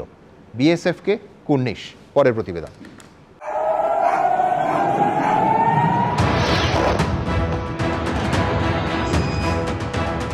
ড্রোন ও মিসাইল দেখে ভারতকে জব্দ করার চেষ্টা মুখ থুবড়ে পড়েছে। সীমান্তে গোলাবর্ষণ করলে পাল্টা ভারতের জবাবে গুঁড়িয়ে যাচ্ছে নিজেদেরই চৌকি। এই পরিস্থিতিতে নিজেদের পুরনো পরীক্ষিত রাস্তাতেই ফেরার চেষ্টা করল পাকিস্তান, অর্থাৎ জঙ্গি ঢুকিয়ে ভারতকে রক্তাক্ত করা। বিএসএফ সূত্রে খবর, বৃহস্পতিবার গভীর রাতে জম্মু সাম্বা সেক্টরে আন্তর্জাতিক সীমান্ত পেরিয়ে ভারতীয় ভূখণ্ডে ঢোকার চেষ্টা করে পাক মদতপুষ্ট 12 জন জৈশ-ই মোহাম্মদ জঙ্গি। তারা যাতে বিএসএফ এর চোখ এড়িয়ে ভারতে ঢুকে পড়তে পারে তার জন্য জঙ্গিদের কভার ফায়ার দিচ্ছিল পাক রেঞ্জার্স, কিন্তু তাদের অভিসন্ধি বুঝে যায় বিএসএফ, পাল্টা আঘাত হানে তারা। পাকিস্তানের তরফে বারবার সংঘর্ষ বিরতি চুক্তি লঙ্ঘন করে হেভি শেলিং এবং আর্টিলারি গান ফায়ারিং করা হচ্ছে সীমান্ত এলাকাতে। আদপে তাদের লক্ষ্য হচ্ছে এই হেভি শেলিং এর মাঝেই ভারতে জঙ্গি অনুপ্রবেশ করানো। শুধুমাত্র তাই নয়, জম্মুর সাম্বা সেক্টরে 12 জন জঙ্গি কিন্তু এই আর্টিলারি ফায়ারিং এর মাঝেই অনুপ্রবেশ করার চেষ্টা করে। হামাসও এর পরে মাঝখানে এসেছিল বাওয়ালপুরে, ওরা এসে পাকিস্তানি উগ্রবাদীদের বা মিলিটারিকে ডাইরেকশনস দিয়ে গেছে। তারাও এই আইডিয়াটা দিয়ে দিচ্ছে যে এখান দিয়ে ঢুকে যাও, এই গ্যাপ দিয়ে ঢুকে যাও, এখান দিয়ে ঢুকে যাও, আইভিটাকে আরও যত তুমি মানে ডিস্টেবিলাইজ করতে পারো, এটাই তোমার কাজ হবে। এবং সাম্বাতে যদি ঢুকে যায়, বর্ডার থেকে এত কাছে জায়গাটা যে ইজি ঢুকে গিয়ে তারা মিশে যেতে পারে লোকের সঙ্গে। পহেলগাঁওয়ে জঙ্গি পাঠিয়ে ভারতকে রক্তাক্ত করার খেসারত এখন গুনতে হচ্ছে পাকিস্তানকে, কিন্তু তারপর কখনো অপারেশন সিঁদুরে নিহত জঙ্গিদের স্যালুট করেছে পাকিস্তানি সেনা, কখনো দেখা যাচ্ছে জঙ্গিদের শেষকৃত্যে হাজির পাক সেনা অফিসার, পুলিশ। আর এই ছবি তো এখন গোটা বিশ্বে তোলপাড় ফেলে দিয়েছে। এই ব্যক্তির নাম হাফিজ আব্দুল রউফ, লস্কর জঙ্গি, আমেরিকার খাতায় নাম থাকা কুখ্যাত আন্তর্জাতিক সন্ত্রাসবাদী। অথচ অপারেশন সিঁদুরে নিহতর শেষকৃত্যে উপস্থিত রয়েছে সে, আর তার সঙ্গেই দাঁড়িয়ে রয়েছেন পাকিস্তান সেনার কর্তারা। I wonder what message this picture actually sends to all of you. It's also odd that the funerals of civilians are carried out with the coffins being draped in Pakistani flags and state honors being accorded. কখনো গান স্যালুটে বীরের সম্মান দেয়া হচ্ছে জঙ্গিদের, আবার কখনো পাকিস্তানের পতাকায় মুড়ে দেয়া হয়েছে জঙ্গিদের কফিন। অর্থাৎ প্রাণভোমরা জঙ্গিদের কোনোভাবেই দূরে ঠেলতে পারছে না পাক সরকার ও পাক সেনা। সুকান্ত মুখোপাধ্যায়, সন্দীপ সরকার ও ময়ূর ঠাকুর চক্রবর্তীর রিপোর্ট, এবিপি আনন্দ। দেখো, আমি কয়েকদিন আগেই বলেছি যে পাকিস্তানকে এখন জঙ্গিস্তান বলা যায়। তার কারণ এতদিন একটা মুখোশের আড়ালে পাকিস্তান অপারেট করত, যে জঙ্গিদের আঁতুড়ঘর বা জঙ্গিদের সরাসরি মদতদাতা হিসেবে সেই পরিচয়টা পাকিস্তান সচেতনভাবে লুকোনোর চেষ্টা করত। কিন্তু গত এক সপ্তাহে সেই মুখোশটা তারা নিজেরাই খুলে ফেলে দিয়েছে। কেন? সেটা হচ্ছে এই 9টা জঙ্গি ঘাঁটিতে অপারেশন সিঁদুরের যখন চলল, তারপর যে জঙ্গিরা প্রাণ হারালো তাদের পাকিস্তানের জাতীয় পতাকায় মুড়ে অন্ত্যেষ্টি করানো হলো। 2, তাদের কফিনকে ঘাড়ে বয়ে নিয়ে গেলেন পাক সেনাকর্তারা, প্রাক্তনও নয়, বর্তমান পাক সেনাকর্তারা। এবং 3 হচ্ছে এই জঙ্গিদের রাষ্ট্রের তরফে গার্ড অফ অনার দেয়া হলো। ভাবতে পারেন, এইবার আমি এইখান থেকে আসব ঘটনায়, যে ঘটনার জন্য সমীরদা আপনার বাহিনীকে অর্থাৎ বিএসএফকে আমি ধন্যবাদ এবং কৃতজ্ঞতা জানাবো। তার কারণ কতটা সতর্ক থাকলে হঠাৎ তারা দেখে যে পাক রেঞ্জাররা এলওসির ওই প্রান্ত থেকে তারা কভার ফাইল করছে, তাদের সন্দেহ হয় যে কভার ফাইল কেন করছে। বিএসএফ সঙ্গে সঙ্গে ওপেন ফায়ার শুরু করে, তাতে 12 জন জৈশ-এ মোহাম্মদ জঙ্গি যারা ওই প্রান্ত থেকে নিশ্চুপে ভারতে প্রবেশ করছিল তাদের মধ্যে 7 জনকে গুলিবিদ্ধ করে এবং পিওকেতেই নিকেশ করে দেয়। কিন্তু আমার বক্তব্য আবার সমীরদার কাছে যে প্রশ্নে আমি যাব, এই রকমভাবে ট্রেন্ড জৈশ-এ মোহাম্মদ জঙ্গিদের বা অন্য গোষ্ঠীর জঙ্গিদের কেন ঢোকানো হচ্ছে? তাহলে কি পাশাপাশি রাষ্ট্র যা করছে সেটার পাশাপাশি কোথাও একটা আরেকটা পাকিস্তানের মদতে পেহেলগাঁও বা এই ধরনের নারকীয় ঘটনার জাল বোনা হচ্ছে চক্রান্তের? সমীরদা কি বলেন? জয় হিন্দ, ভারত মাতা কি জয়। আমরা যারা ভারতীয়, প্রথম কথা হচ্ছে যে আমাদের মধ্যে সেই গর্বটা থাকার কথা যে আমরা ভারতীয়, তাতে কিন্তু যে স্ট্রেংথটা আমাদের দরকার এটা আরও বেশি উষ্ণ হয়, আরও বেশি গরম হয়। একদম সেই জায়গায় গত কয়েক বছরে কয়েক হাজার ড্রোন পাঞ্জাব বর্ডারে ডিমলিশ করা হয়েছে। সেগুলো কিন্তু ওরা ওই লয়টারিং ইয়ে নয়, they were absolutely prepared and made up. Heroin, smuggling of heroin, then small arms weapon এবং এক্সপ্লোসিভ। এবং আই এম প্রাউড যে আই হ্যাড দ্য অপরচুনিটি যে ওই অর্গানাইজেশনে আমি 39 বছর চাকরি করেছি। And I mean, give me the liberty to say one of the founders of the force because I am from the first batch. But জায়গাটা হচ্ছে কিন্তু অন্য জিনিস। আমরা ইয়ে করছিলাম disinformation. In such kind of operation disinformation is also used as an weapon, একটা ইয়ে হিসাবে। কারণ এই বলা হয় না যে 100 বার যদি মিথ্যে বলা হয় তখন ওটাকে সত্যের ইয়েতে চলে যায়, সেই চেষ্টাটা রয়েছে। আর আমি একটা জিনিস বলতে চাই, সেটা হচ্ছে যে কাদের কাছ থেকে আমরা মানবিকতার ইয়ে করছি। আমরা তো মানবের কাছে মানবিকতা চাইব, নট দানবের কাছে। আমরা দানবের কাছে তো চাইতে পারি না।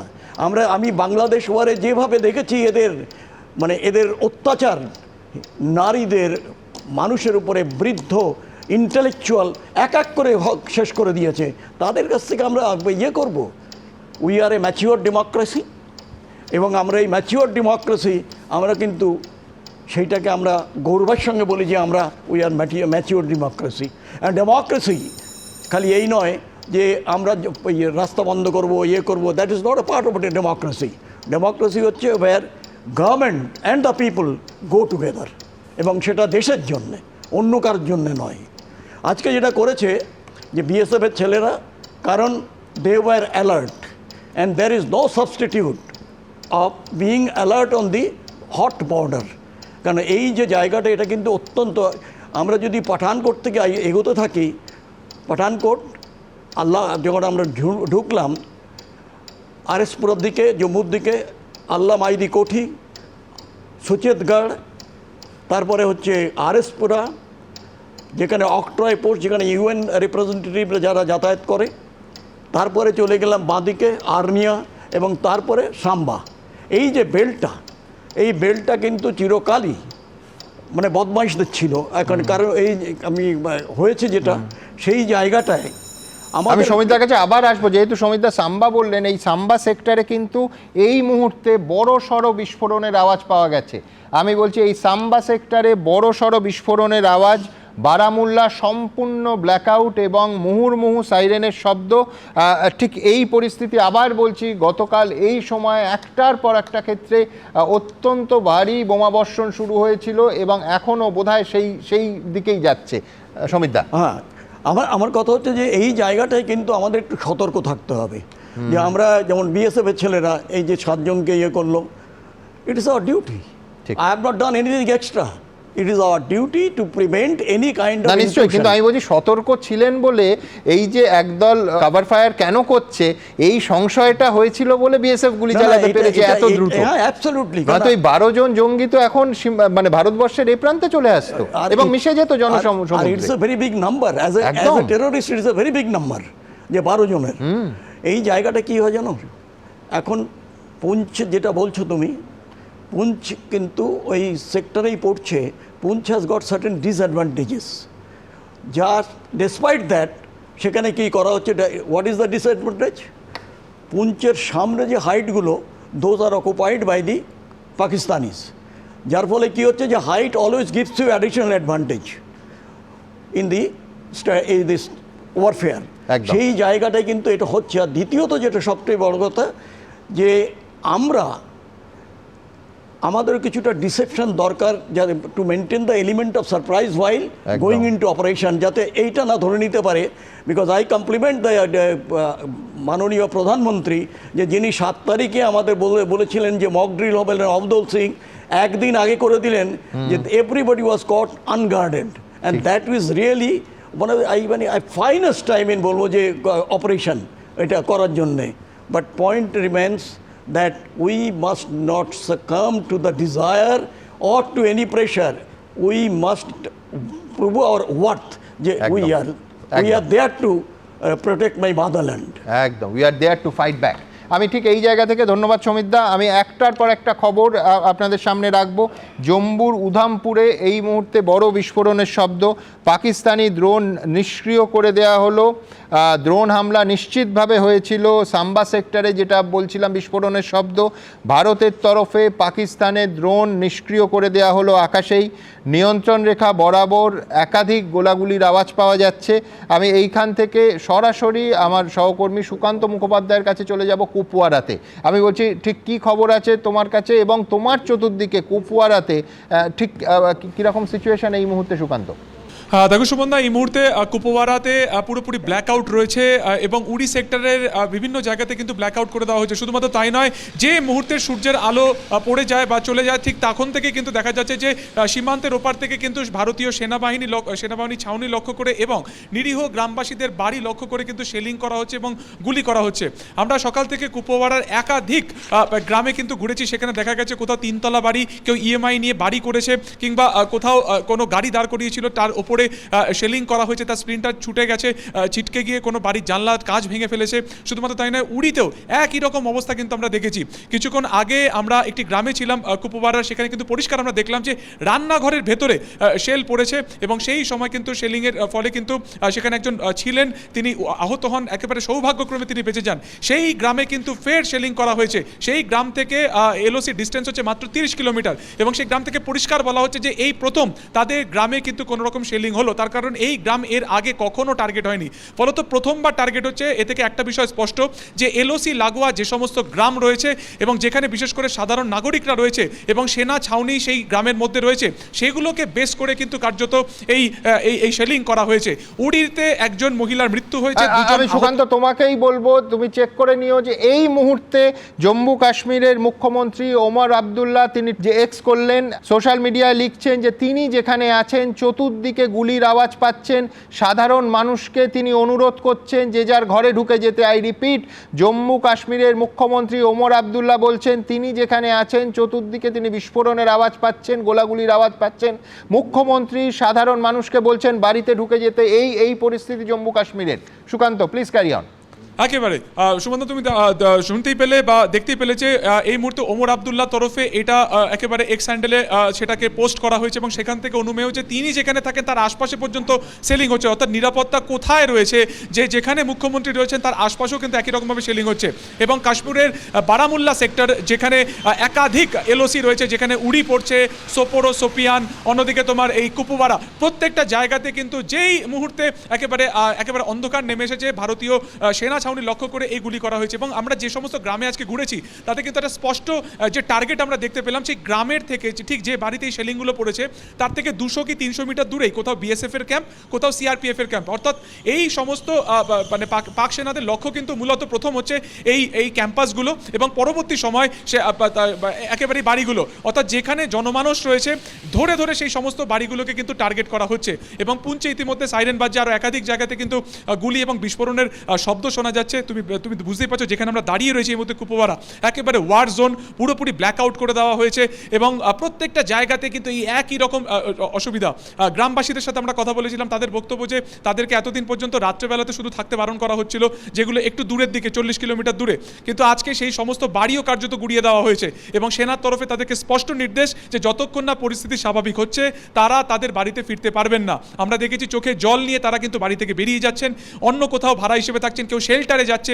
আজকে উড়ি এবং কুপওয়ারার মোট 10টি গ্রাম থেকে 1000 জনেরও বেশি গ্রামবাসী তাদেরকে লোলাব ভ্যালিতে এবং অন্যদিকে তোমার কুপওয়ারার অন্য শেল্টারে তাদেরকে আশ্রয় দেওয়া হয়েছে। ফলত তাদেরও কিন্তু কষ্ট যে তারা নিজেদের বাড়ি ছেড়ে দূরবর্তী কোথাও কোনো জায়গায় চলে যাচ্ছেন এবং এখনও তারা জানেন না যে তারা বাড়িতে কবে ফিরবেন। এবং লাগাতার গতকালকে আমরা দেখেছি যে শেলিং হয়েছে, গুলি হয়েছে এবং আজকে যে মুহূর্তে অন্ধকার পড়েছে বা অন্ধকার হয়ে গেছে তখনই কিন্তু ভারতীয় সেনা ছাউনি লক্ষ্য করে এবং বিশেষ করে গ্রামবাসীদের যে ঘর রয়েছে সেই সমস্ত ঘর বাড়ি সেই এলাকা লক্ষ্য করে কিন্তু শেলিং চলছে। সুমন দা, একদম ধন্যবাদ সুকান্ত। আমি সবাইকে যেটা বলছি সেটা হচ্ছে নিঃসন্দেহে তোমরা পরিস্থিতির দিকে নজর রাখো, কিন্তু নিজেরা নিরাপদে থেকে। আবার বলছি, মারাত্মক অবস্থা যখন মুখ্যমন্ত্রী বলেন যে চতুর্দিকে গোলাবর্ষণের শব্দ বা বিস্ফোরণের শব্দ এবং তিনি মানুষকে বলেন ঘরে ঢুকে যেতে, নিঃসন্দেহে পরিস্থিতি সেই জায়গায় পৌঁছেছে। পরের পর আপডেট আসছে, পরের পর আপনাদের একটু জানিয়ে রাখি। এখন এই মুহূর্তে যেটা জানতে পাচ্ছি, আমি কোথা থেকে এই খবর পাচ্ছি আমি সেইগুলো পাশাপাশি বলতে থাকবো। এনআই বলছে যে সাম্বা সেক্টরে, যেটা খানিকক্ষণ আগে আমাদের প্রতিনিধিরা বলছিল যে পাকিস্তানি ড্রোনকে ইন্টারসেপ্ট করা গেছে, ভারত সেগুলোকে নিষ্ক্রিয় করছে এবং টোটাল ব্ল্যাকআউট।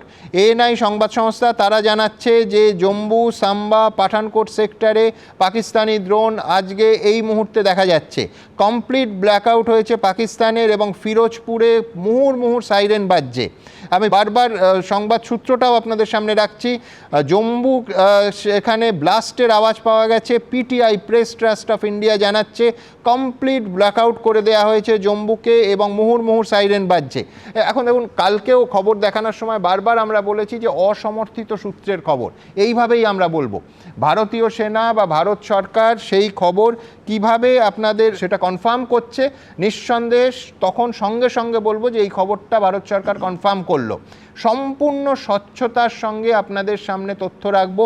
ঠিক সেই কারণে আমি পিটিআই না এএনআই কে বলছে সেটা রাখছি, আমাদের প্রতিনিধিদের তো আমরা দেখাচ্ছি। প্রয়োজনে সোর্স এইভাবে আমরা বলে দেব। কোনো বিশেষ সংবাদ মাধ্যম বা বিশেষ এজেন্সির খবর হলে চেষ্টা করব সেটাও বলার। যেমন ধরুন নির্বাচনের সময় আমরা কি করি, যে বিভিন্ন চ্যানেল এবং সমীক্ষক সংস্থার যে ডেটা সেটা তো তাদের সোর্স বলেই আপনাদের সামনে রাখি। সেইভাবে এই স্বচ্ছতা কিন্তু আমাদের নীতি এবং এই যুদ্ধের সময় আবার বলছি, ভারত সরকার যখন যা তথ্য দেবে, এবং সবথেকে গুরুত্বপূর্ণ এটা আমার মনে হয় দর্শকদের সঙ্গে শেয়ার করা উচিত, দর্শকদেরও বুঝতে হবে যে বহু তথ্য আমরা ইচ্ছাকৃতভাবে আপনাদের সামনে আনছি না, এই মুহূর্তে আনছি না। কালকের একাধিক তথ্য কালকে বলেছি, আজকে দেখছেন তার ফলো আপ হচ্ছে না। কেন হচ্ছে না? তার কারণ একেবারে স্পষ্ট ভারত সরকারের নির্দেশ এবং অনুরোধ সংবাদ মাধ্যমের কাছে যে ট্রুপ মুভমেন্টের, সেটা স্থলবাহিনী হতে পারে, সেটা বায়ুসেনা হতে পারে, সেটা নৌবাহিনী হতে পারে, এই মুহূর্তে তারা কোথায়, আমি ডেলিবারেটলি অন্তত 12টা অত্যন্ত গুরুত্বপূর্ণ খবর আপনাদের সামনে এই মুহূর্তে রাখছি না, শুধুমাত্র জাতীয় স্বার্থে, দেশের স্বার্থে, যে এই মুহূর্তে আমরা যদি ট্রুপ মোবিলাইজেশনের তথ্য সামনে রাখি, পাবলিক করে দিই, তাহলে নিঃসন্দেহে সেটা দেশের পক্ষে, দেশের স্বার্থের কাজ হবে না। আমি বারবার বলছি যে এই সময় তথ্যের বিষয় নাগরিক হিসেবে এবং সংবাদ মাধ্যম হিসেবে সবাইকে সতর্ক থাকতে হবে।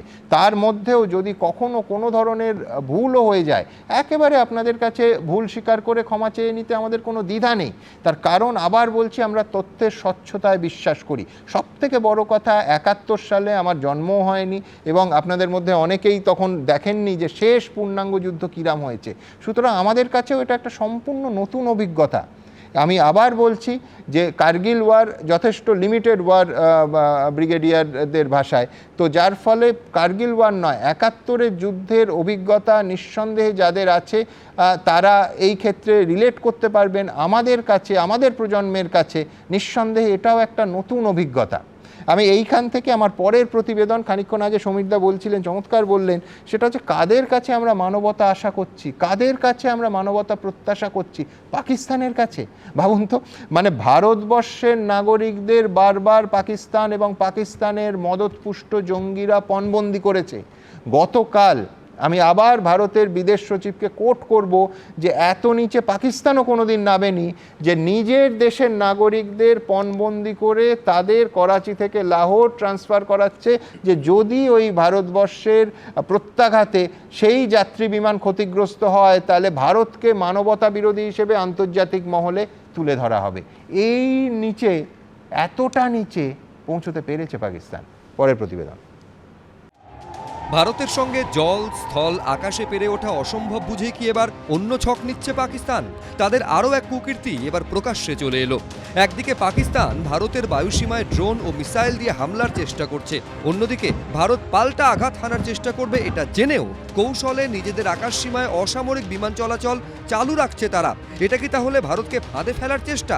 ভারতের প্রত্যাঘাতের জেরে কোনো যাত্রীবাহী বিমান মাঝ আকাশে ক্ষতিগ্রস্ত হলে আন্তর্জাতিক স্তরে ভারত চাপে পড়ে যাবে, অর্থাৎ নিরীহ সাধারণ মানুষের প্রাণকে বিপদে ফেলে লড়াইয়ে জয়ী হতে চাইছে পাক সরকার এবং পাক সেনা। पाकिस्तान अपने नागरिक विमानों को ढाल के रूप में इस्तेमाल कर रहा है। ये भारत और पाकिस्तान के बीच अंतर्राष्ट्रीय सीमा के पास उड़ान भरने वाले अंतर्राष्ट्रीय उड़ानों सहित नागरिक विमानों के लिए सुरक्षित नहीं है। जैसा कि आप देख रहे हैं यहाँ पर भारतीय पक्ष का हवाई क्षेत्र घोषित बंद के कारण नागरिक हवाई यातायात से पूरी तरह से रहित है। कराची और लाहौर के बीच के हवाई अड्डे मार्ग पर नागरिक एयरलाइंस उड़ान भर रही है। हाई अलर्ट किया गया है। শুক্রবার রাতে ফের পাঞ্জাব, রাজস্থানের বিভিন্ন জায়গায় ড্রোন হামলার চেষ্টা করে পাকিস্তান। তখনও ফের নিরীহ নাগরিকদেরই ঢাল করে তারা। শুক্রবার ভারতীয় সময় রাত 9:15-তে পাকিস্তানের আকাশসীমায় পিআইএ ব্লু এয়ার এয়ারলাইন্সের বিমান দেখা যায়। ইন্টারন্যাশনাল হিউম্যানিটেরিয়ান ল অর্থাৎ আন্তর্জাতিক মানবিক আইন অনুযায়ী কোনো সাধারণ মানুষকে সামরিক ক্ষেত্রে ঢাল হিসাবে ব্যবহার করা যায় না। যদি তা করা হয় সেটা যুদ্ধাপরাধ। পাকিস্তান কি সেই অপরাধী করছে না? যে পাকিস্তান ভারতের সেনাবাহিনীর সঙ্গে লড়াইয়ে এঁটে উঠতে না পেরে সীমান্তে ভারতে নিরীহ নাগরিকদের মারে, এখন সেই পাকিস্তানের বিরুদ্ধেই আরও এক ভয়ঙ্কর অভিযোগ উঠল। কার্গিল যুদ্ধে জেনারেল মুশারফ ডিনাই করেছিলেন যে কোনো পাকিস্তানি সেনা ঢুকেছে। ডোন্ট ট্রাস্ট পাকিস্তান, যে লেভেলের লোক হোক, ডোন্ট ট্রাস্ট। আমরা আমাদের পজিশন ভেকেট করে এসেছিলাম, ওরা নর্দার্ন লাইট ইনফ্যান্ট্রিকে ঢুকিয়ে তারপরে যখন হেরে গেল যখন ওদের বলা হলো যে তোমরা তোমাদের সোলজারদের বডিগুলো নিয়ে যাও, রিফিউজ করেছে, বলেছে দে আর নট আওয়ার সোলজার, দে আর রিফ্র্যাপ। কোথাকার জঙ্গি এসে ঢুকে আছে, আমরা কি করে দেবো? ওদের সিভিলিয়ান লাইফের প্রতি কোনো পরোয়া নেই। ওরা একটা বুচার নেশন, ওরা একটা নেশন অফ কসাই। সূত্রের খবর, বৃহস্পতিবার ভারতের ওপর পাকিস্তানের ড্রোন হামলা ব্যর্থ হওয়ার পর রাতে করাচি বিমানবন্দরে নামে তুরস্কের একটি কার্গো বিমান। ওই কার্গো বিমানে ড্রোন থাকতে পারে বলে অনুমান করা হচ্ছে। ব্রতদীপ ভট্টাচার্য, এবিপি আনন্দ। আগের প্রতিবেদনে জিজ্ঞাসা করা হলো যে আর কত নিচে নামবে পাকিস্তান। বিদেশ সচিব আজ প্রেস কনফারেন্সে বলেছেন যে এতটা নিচে এর আগে পাকিস্তানও নামেনি। তার কারণ সম্পূর্ণ একটা নতুন ডিজাইন এইভাবে পাকিস্তানে এই মুহূর্তে যেটা প্রয়োগ করেছে। কি সেটা? জাতের নামে, ধর্মের নামে আগুন লাগানোর চেষ্টা করা হচ্ছে ভারতবর্ষকে। কোন কোন সেক্টরে কিভাবে করা হচ্ছে তার ব্যাখ্যা দিয়েছেন ভারত সরকার অফিসিয়ালি, যে খ্রিশ্চান মিশনারি স্কুল, ধর্মীয় স্থান যেমন ওই পুঞ্চের গুরুদ্বারা, চার্চ কিংবা মন্দির, এইখানে একটা বিভেদ তৈরির চেষ্টা, যে ভারতীয় সেনা নাকি ধর্মীয় স্থান ধ্বংস করছে। ঠিক যেরকম করে আমি রিলেট করতে চাইবো যে পেহেলগাঁওতে জঙ্গিরা ধর্ম জিজ্ঞেস করেছে, এইটাকে ব্যবহার করে বিভাজন করে গোটা দেশ জুড়ে হয়তো পাকিস্তানের মদতেই একটা অশান্তির আগুন এখন এই ডিজাইনটা স্পষ্ট বোঝা যাচ্ছে জ্বালানোর চেষ্টা করা হয়েছে আমাদের এই দেশে। ঠিক এই প্রশ্নে আমি চলে যাব বিশ্বনাথ চক্রবর্তীর কাছে। সুমনদা, শুরুতেই আপনার সাথে একমত হয়ে বলছি যে একজন বিশ্লেষক হিসাবে অনেক বলবার সুযোগ পাবো সরকারের গাফিলতি বা মিলিটারি গাফিলতি, কিন্তু এই মুহূর্তে যে ভারত মাতা যখন আক্রান্ত, তখন প্রত্যেকটা ভারতীয়দের উচিত যে তার ভারত মাতা রক্ষার জন্য মানে সর্বশক্তি দিয়ে ভারত মাতার পাশে থাকা, সেনাবাহিনীর পাশে থাকা। এই সময় নাগরিকদের যে সুগুণ তা পরিচয় দেওয়ার জায়গা, এক সমালোচনার কিন্তু জায়গা নয়। আমি পরিষ্কার করে বলতে চাই সুমনদা, যে 1949 সালে যে জেনিভা কনভেনশন ছিল, তাতে শিশু, নারী এবং বৃদ্ধদের মানে যুদ্ধের বাইরে রাখা এটা একদম মানে আবশ্যিক কর্তব্য। এটা যদি না রাখে তাহলে তাকে যুদ্ধ অপরাধী বলা হয়।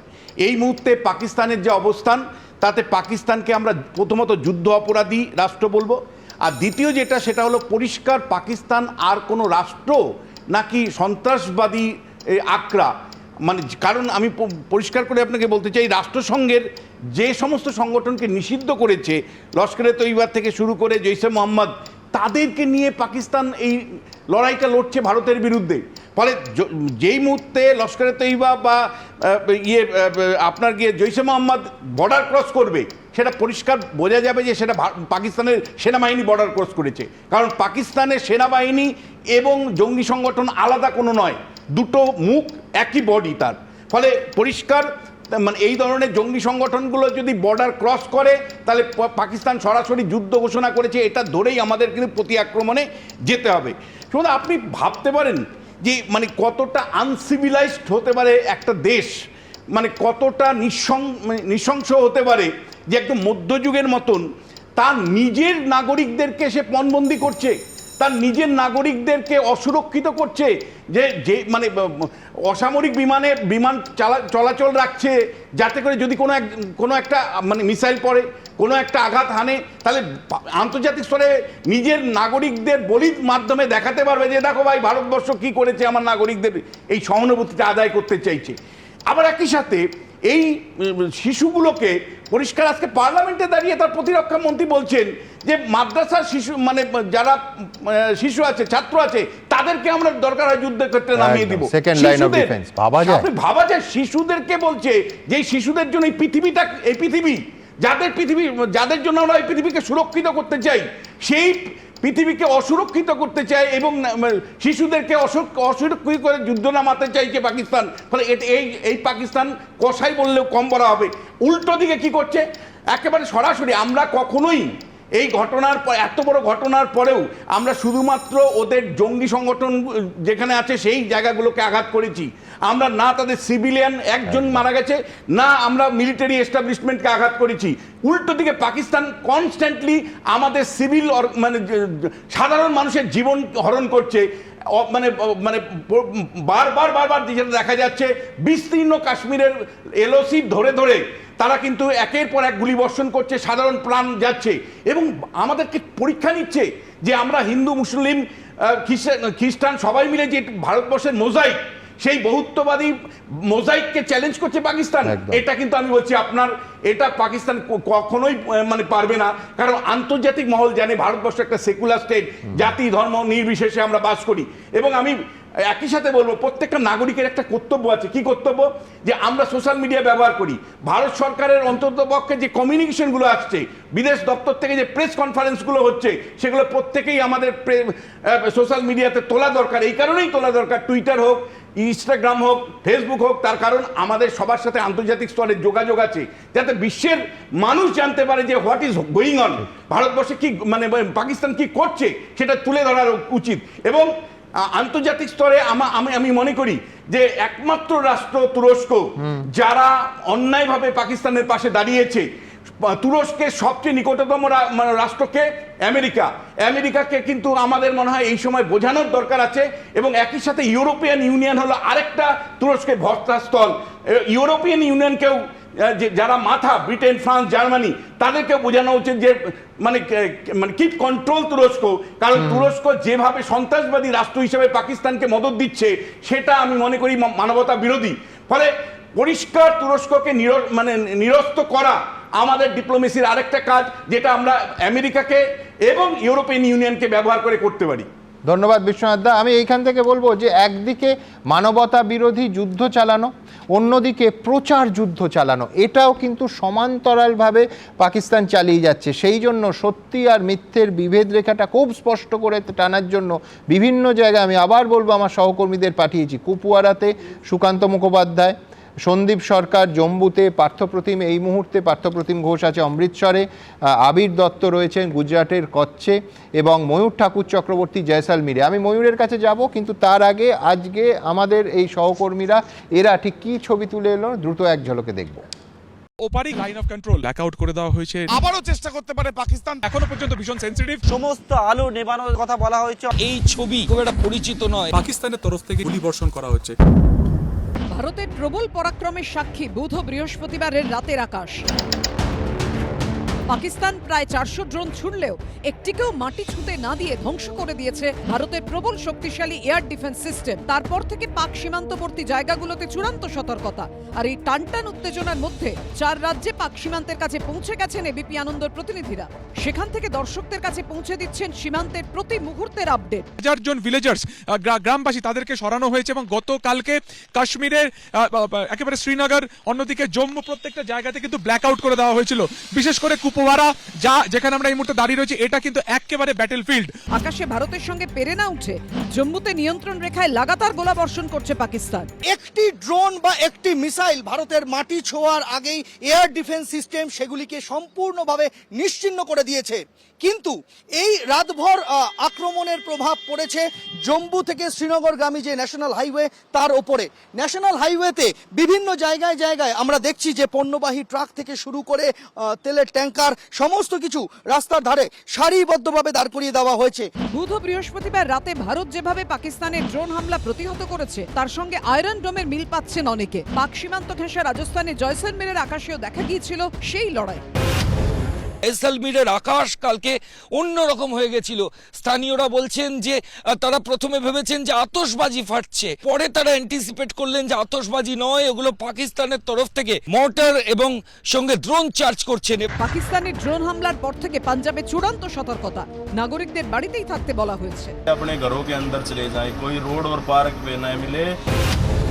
পাকিস্তানকে একদিকে যেরকম ভাবে ভারত ধরাশায়ী করছে এবং তাদের কোনো রকম যাতে পরিকল্পনা থাকে এবং সেই পরিকল্পনাকে যাতে সমস্ত রকম ভাবে চারিদিক থেকে ভারত তাকে পরাস্ত করতে সক্ষম হয়, সেই জন্যই বিভিন্ন জায়গায় দেখতে পাচ্ছি এই রকম কড়াকড়ি ব্যবস্থা। 1971 সালে গুজরাটের ভুজকে টার্গেট করেছিল পাকিস্তান।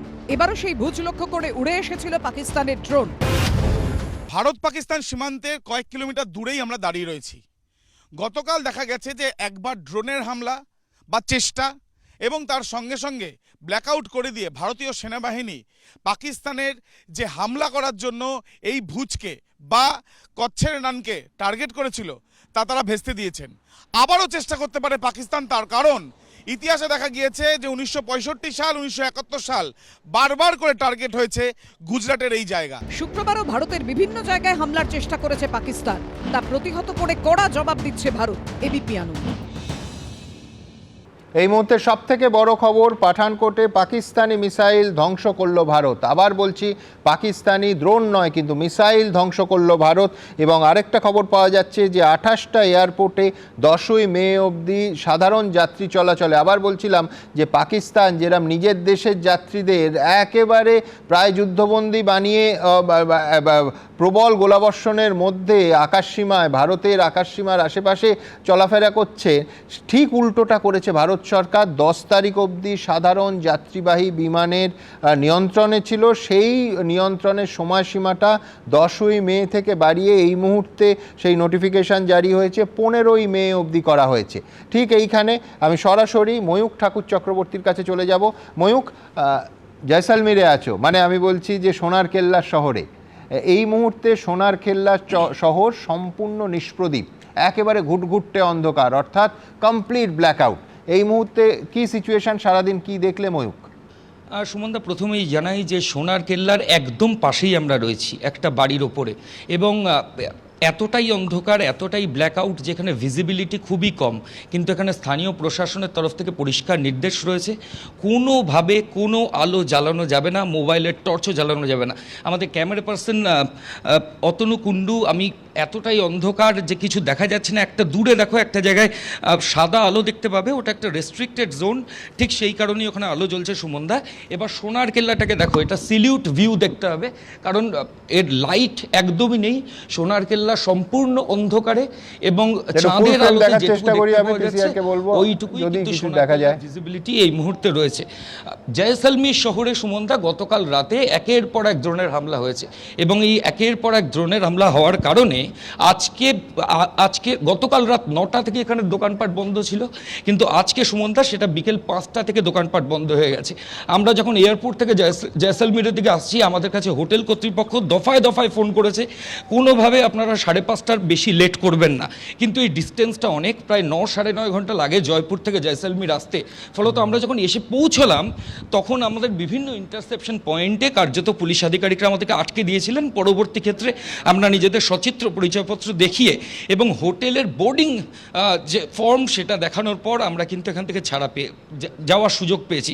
সংবাদ মাধ্যম সূত্রে জানতে পারছি তুমি যেখানে আছো জয়সলমীরে এখনো পর্যন্ত 4টে পাকিস্তানি ড্রোন ধ্বংস করেছে ভারত। আবার বলছি, ভারতীয় সেনাবাহিনী 4টে পাকিস্তানি ড্রোন ওই জয়সলমীরেই ধ্বংস করেছে, সংবাদ সংস্থা সূত্রে জানতে পারছি।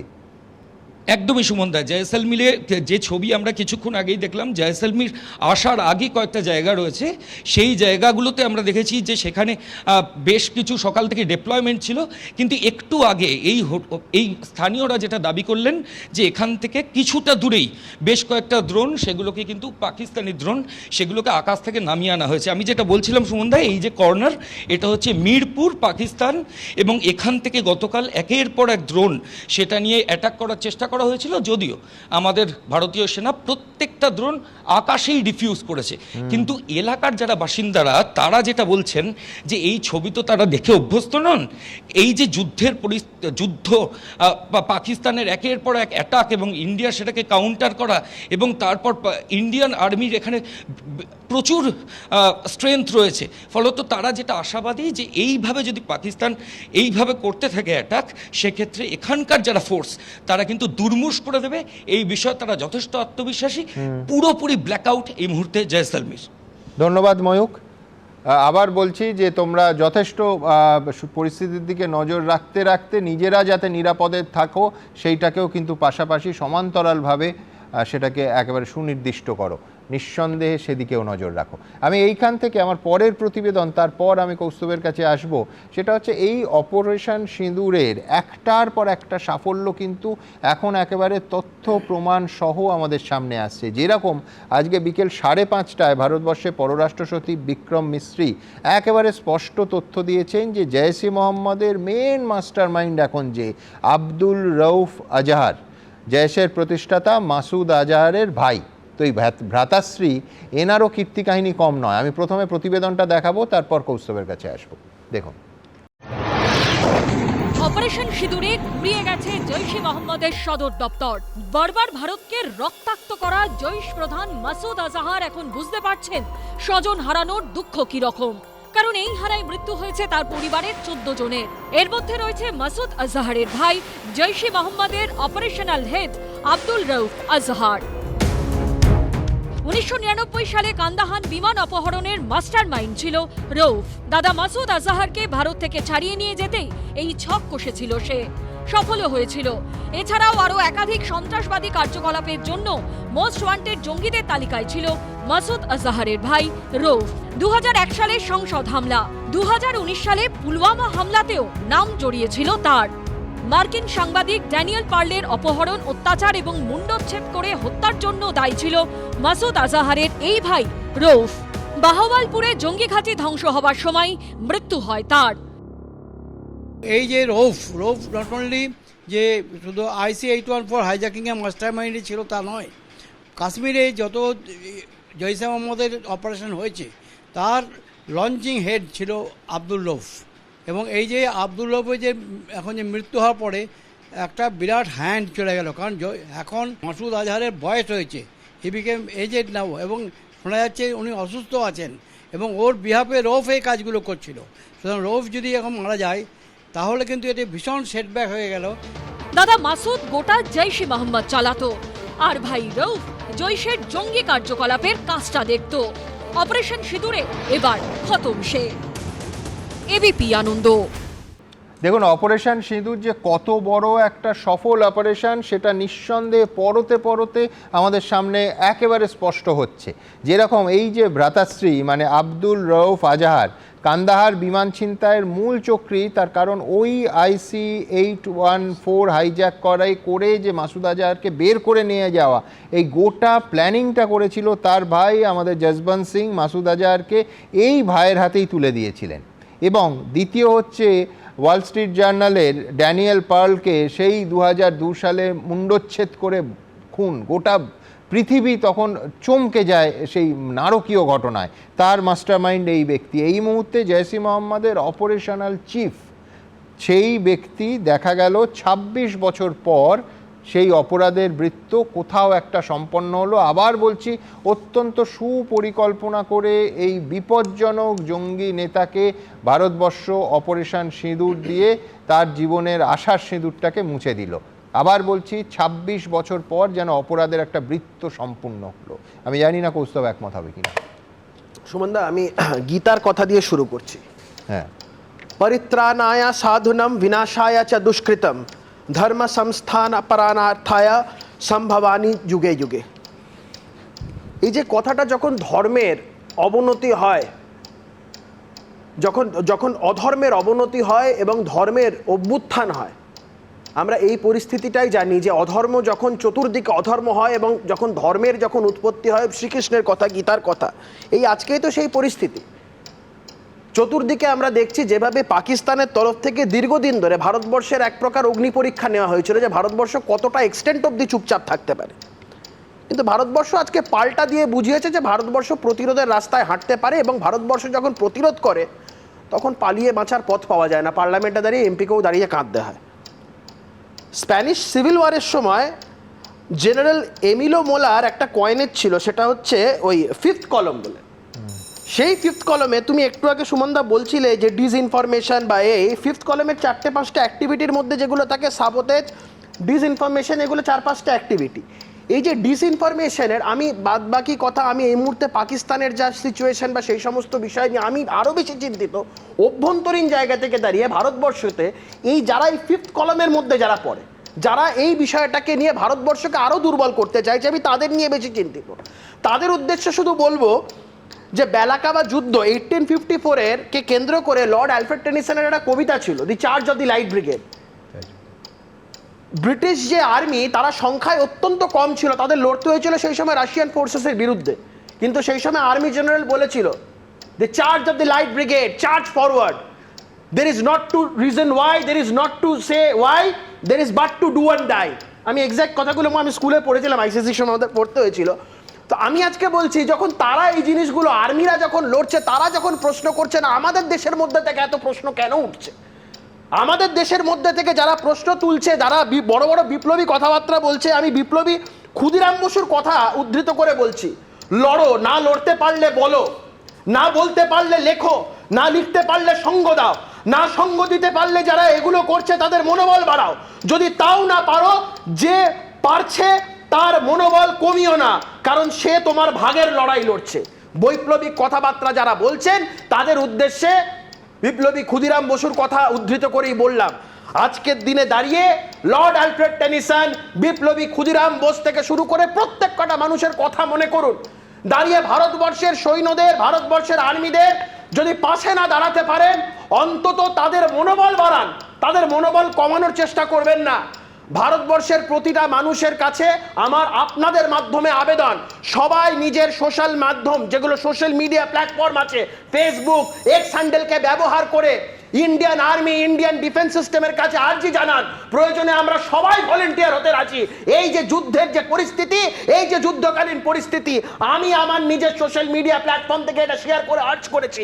আপনাদের সবার কাছে অনুরোধ, এই সংকটময় পরিস্থিতিতে আমরা সবাই ভারতবর্ষের আর্মির সাথে রয়েছি, ভারতবর্ষের ডিফেন্স সিস্টেমের সাথে রয়েছি, এবং আমাদের বিশ্বাস আমাদের এই লড়াই থেকে আমাদের কেউ হারাতে পারবে না। আমরা প্রত্যেক কটা ভারতীয় আজকে বুক চিতিয়ে পাকিস্তানের সামনে দাঁড়িয়ে আছি, আর এই লড়াই থেকে আমরা একবারও পিছপা হব না। আমাদেরকে অনেকে সকালবেলায় বলছিল, অনেকে ফোন টোন করে বলছিল যে ঘুম থেকে উঠে মনে হচ্ছিল যে 5-6টা হয়তো দেশ তৈরি হয়ে যাবে, সিন্ধিস্তান, বালুচিস্তান আর বাদবাকি মিলিয়ে বাদবাকিস্তান তৈরি হবে। কিন্তু আমি বলছি আজকের দিনে দাঁড়িয়ে যে পরিস্থিতি তৈরি হয়েছে, আমাদের অখণ্ড ভারতের স্বপ্ন সেটাই পূরণ হবে। সবাই ভালো থাকবেন, জয় হিন্দ, বন্দে মাতরম। এবং ভারত যদি মাতা দেখা কি যায় যে ভারত সরকারের দিক থেকে কোনো ত্রুটি বিচ্যুতি ভুল ভ্রান্তি, তার জন্য তো সমস্ত সময় পড়ে আছে, কিন্তু এই মুহূর্তে ভারতীয় সেনার তথ্যে আমাদের সম্পূর্ণ বিশ্বাস করা উচিত। এবং দেখুন, আমার প্রকাশ্যে আগেও বহুবার বলেছি, স্বীকার করতে কোনো অসুবিধে নেই যে ব্যক্তিগতভাবে আমি যুদ্ধবিরোধী। আমি মনে করি যে পুলওয়ামা কাণ্ডের পরও আমি বহুবার আপনাদের বলেছি যে ইতিহাস বলছে, ইতিহাস এই শিক্ষা দেয় যে পৃথিবীর কোনো যুদ্ধে বিজয়ী দেশকেও বিরাট মূল্য দিতে হয়। কিন্তু ভারত তো দেখুন যুদ্ধ চায়নি বলেই ভারতে অপারেশন সিঁদুরে শুধুমাত্র ওই 9টা ভয়ঙ্কর জঙ্গি ঘাঁটি ধ্বংস করেছে। পাকিস্তানের সাধারণ মানুষের ওপর আঘাত আনা দূরে থাক, পাকিস্তানের যে মিলিটারি এস্টাবলিশমেন্টগুলো সেগুলোর ওপরও কোনো আঘাত ভারত হানেনি। কিন্তু উল্টো দিকে পাকিস্তান পুঞ্চ এবং অন্যান্য এলাকায় গোলাবর্ষণ করে, গুলি চালিয়ে, বিনা প্ররোচনায়, অকারণে আমাদের ভারতবাসী 17 জন সহনাগরিককে খুন করেছে, যার মধ্যে আবার বলছি 3 জন মহিলা, 5-5টা শিশু আছে। আজকে এই অনুষ্ঠান যখন করছি, আজকে যে গোলাগুলি চলছে, আজকে যে ড্রোন অ্যাটাক হচ্ছে, এর হতাহতের সংখ্যা আমাদের সামনে নেই, হয়তো ভবিষ্যতে আসবে। আজকে সেনাবাহিনীর প্রেস কনফারেন্সে এবং ওই 5:30টার প্রেস কনফারেন্সে বলা হয়েছে যে নিহত এবং আহতদেরও কিছু সংখ্যা আছে, সংখ্যা তারা ডিসক্লোজ করেনি, ভবিষ্যতে নিশ্চয়ই করবেন। কিন্তু অর্থাৎ আমাদের এই মুহূর্তে আবার বলছি কোট আনকোট একটা প্রায় যুদ্ধ সিচুয়েশন। আমি বলছি এইখানে আমাদের প্রত্যেক নাগরিকের, আমার আপনার সবার একটা নির্দিষ্ট দায়িত্ব আছে, এবং সেই দায়িত্ববোধ আমাদের বলে এই মুহূর্তে নিজেদের দেশের পাশে থাকা, পিরিয়ড। আমি এইখান থেকে আপনাদের সামনে একটা ভিজুয়াল রাখবো, সেটা হচ্ছে জম্মু কাশ্মীরে আবার বলছি ড্রোন হামলা হয়েছে। এই ছবির অ্যাম্বিয়েন্সটাকে লক্ষ্য করুন এই ফুটেজে।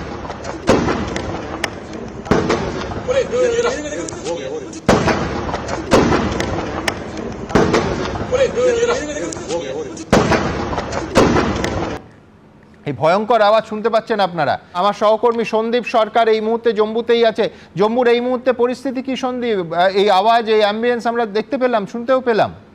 সুমনদা, একটা কিছুক্ষণ আগে, মিনিট 15 আগে এই এক ঝাঁক একসাথে, এর আগে যখন তোমাকে বলছিলাম যে 4টে ড্রোনের কথা বলেছিলাম, এই মুহূর্তে যে ছবিটা দর্শকরা দেখলেন সেটা এক ঝাঁক ড্রোন, সেটা গুণে শেষ করা যাবে না, অন্তত 20 থেকে 25টা ড্রোন একসাথে উড়ে এলো এবং তারপরেও আরও আসতে থাকলো। এবার যেটা বলার বিষয় যে এই ড্রোনগুলো কোন দিক থেকে এলো আর এই ড্রোনের লক্ষ্য বস্তুটা কি ছিল, যেটা আমরা বলতে পারি এখান থেকে দাঁড়িয়ে, এই যে দিকে ড্রোনের অভিমুখ ছিল আপাতত অন্ধকারে যেটা মনে হলো সেটা হচ্ছে জম্মু এয়ারপোর্ট, কেননা যেদিক থেকে ড্রোনগুলো উড়ে এসেছে এবং যেদিকে গিয়েছে সেটা হচ্ছে সম্পূর্ণ জম্মু এয়ারপোর্টের দিক, এবং সেই জম্মু এয়ারপোর্টের দিকেই কিন্তু এই ড্রোনগুলি নিক্ষেপ করা হয়েছিল বলে মনে হচ্ছে আমার। এবং তারপর প্রত্যেকটা ড্রোনকেই কিন্তু নিষ্ক্রিয় করা হলো। কোনো কোনো ড্রোন আমরা দেখলাম যে একেবারে শহরের মাঝখানে আকাশে এসে তারপর সেগুলোকে ধ্বংস করা গেল, এবং কোনো কোনো ড্রোনকে আমরা দেখতে পেলাম যে একেবারে তার আমাদের এই জম্মু শহরে ঢোকার আগেই তাকে নিষ্ক্রিয় করে দেওয়া হয়েছে। পরপর কিন্তু লাগাতার ড্রোন হানা চলছে, আমরা দেখতে পাচ্ছি এক একবার এক এক দিক থেকে ড্রোন উড়ে আসছে, এক একবার একটা নির্দিষ্ট দিকে ক্যামেরা তাক করে অপেক্ষা করলে দেখা যাচ্ছে যে অন্য দিক থেকে ড্রোন উড়ে আসছে। তবে যেটা এখনো পর্যন্ত যেটা আশ্বস্ত করার মতো কথা যে শহরবাসীর কোনো ক্ষতি হয়নি জম্মুতে, প্রত্যেকটা ড্রোনই সশব্দে মাঝ আকাশে ফেটে গিয়েছে। সুমনদা, হ্যাঁ, আমি বলছি সন্দীপ, প্রায় মানে আমি ট্রিভিয়ালাইজ করতে চাই না, কিন্তু দীপাবলির কলকাতা শহরের মতো আওয়াজ, এ তো কন্টিনিউয়াসলি এই বিস্ফোরণের শব্দ আসছে। এবং এই মুহূর্তে তোমায় জানিয়ে রাখি, ঠিক এই মুহূর্তে আমার কাছে খবর আসছে পাঞ্জাবের অমৃতসরে সেখানে পাকিস্তানি ড্রোন ভারত ধ্বংস করলো। আমি বলছি এই ড্রোন যুদ্ধকে মোটামুটি সন্ধ্যের পর থেকে, বিশেষ করে 7:30-8টা থেকে একটা রেগুলার অ্যাফেয়ারে পরিণত করেছে পাকিস্তান। একেবারেই তাই। অমৃতসরেও একই রকম ঘটনা ঘটেছে এবং যেটা আমরা দেখেছি যে অমৃতসরে ঠিক একই কায়দায় ঝাঁকে ঝাঁকে ড্রোন উড়ে এসেছে সীমান্তের ওপার থেকে, এবং এখানে যেদিক থেকে ড্রোনগুলি উড়ে আসছে সেই দিকে কিন্তু আমরা জানি যে সেদিকে সাম্বা সেক্টরের দিক থেকে কিন্তু ড্রোনগুলো উড়ে এসেছে। প্রথমের যে ড্রোনগুলো উড়ে এসেছিল সেটা শিয়ালকোটের দিক থেকে।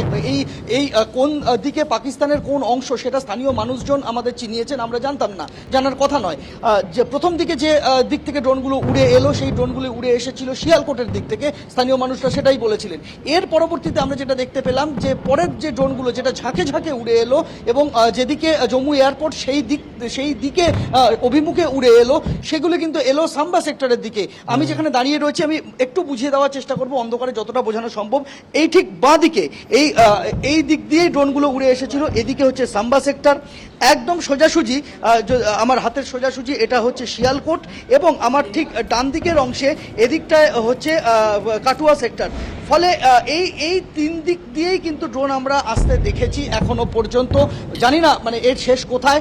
গতকাল রাত্রি 8:30টায় শেষ হয়েছিল এবং সেই 8:30 থেকে 9:30 পৌনে 10টা পর্যন্ত প্রথম রাউন্ডে ড্রোন হানা চলে। দ্বিতীয় রাউন্ডে ভোর 3:30 সময় ড্রোন হানা হয়েছিল এবং তৃতীয় রাউন্ডে ভোর পৌনে 5টা পর্যন্ত জম্মুর আকাশে ড্রোন উড়ে এসেছিল এবং সেগুলিকে ধ্বংস করা হয়েছিল। আজকে শুরু হয়েছে অনেক আগে, শেষ কখন আমরা জানি না। সুমনদা, ধন্যবাদ সন্দীপ। আমি বলছি সন্দীপ, আবার একই কথা বলবো যে নিঃসন্দেহে লাগাতার কভারেজে তথ্যের দিকে নজর রাখো, কিন্তু নিজেকে এবং নিজেদের নিরাপদে রেখে। আমি এইখান থেকে আমার পরের প্রতিবেদন, খানিকক্ষণ আগে ওই জয়সালমীরে সোনার কেল্লা শহর বলছিলাম আমি ময়ূককে, আমি বলছি যে ওই ফেলুদার মতো বলতে হচ্ছে যে নিশ্চিন্ত আর থাকা গেল না আরও তোপসে। তার কারণ এই যখন দেশের আবহাওয়া, তখন জামাত জঙ্গি আমাদের বীরভূম থেকে রাজ্য পুলিশের এসটিএফ অত্যন্ত তৎপরতার সঙ্গে সময় উপযোগী সময়ে তাদের সেই সন্দেহে গ্রেফতার করলো এসটিএফ। আমি প্রথমে প্রতিবেদনটা দেখাবো, তারপর রাহুলের কাছে আসবো। দেখুন, একদিকে পাকিস্তানের উস্কানি আর অন্যদিকে বাংলাদেশের নতুন সরকারের আমলে উগ্রপন্থী ও কট্টর মৌলবাদীদের বাড়বাড়ন্ত। ভারতের এখন প্রবল মাথা ব্যথা। এই পরিস্থিতিতে উদ্বেগ বাড়িয়ে এ রাজ্য থেকে ধরা পড়ল বাংলাদেশের জঙ্গি সংগঠন জামাতুল মুজাহিদিন বাংলাদেশ বা জেএমবির সন্দেহভাজন জঙ্গি। বীরভূমের নলহাটি ও মুরারই থেকে 2 সন্দেহভাজন জেএমবি জঙ্গিকে গ্রেফতার করেছে রাজ্য পুলিশের এসটিএফ। পুলিশ সূত্রে খবর, ধৃত আজমাল হোসেন এবং সাহেব আলী খানের বাড়ি বীরভূমেই। ল্যাপটপগুলো নিয়ে চলে এসছেন, মোবাইল শেষ করে নিয়ে এসছেন, আর ওই মোটামুটি ধরুন যে কিছু ধর্মীয় বই ছিল, ওটা হচ্ছে কিন্তু বাংলাদেশে, ওইটাই যা অপরাধ। খাগড়াগড় কাণ্ডে সামনে এসেছিল জেএমবি যোগ। বাংলাদেশের বর্তমান পরিস্থিতি নিরিখে পশ্চিমবঙ্গে ফের এই জঙ্গি গোষ্ঠী জমি তৈরি করার চেষ্টা করতে পারে বলে আশঙ্কা নিরাপত্তা বিশেষজ্ঞদের। জেএমবি সঙ্গে লিঙ্ক রয়েছে পাকিস্তানের সঙ্গে এদের প্রচন্ড লিঙ্ক আছে, এদের আইএসআই এর সঙ্গে এদের আমাদের লিঙ্কে আমরা জানি। আমরা যেটা যে স্লিপার সেল যে রয়েছে এখনো ভীষণ অ্যাক্টিভ। পাকিস্তান থেকে বাংলাদেশ 2 সীমান্তেই এখন উদ্বেগজনক পরিস্থিতি। ভাস্কর মুখোপাধ্যায়, রুমা পালের রিপোর্ট, এবিপি আনন্দ।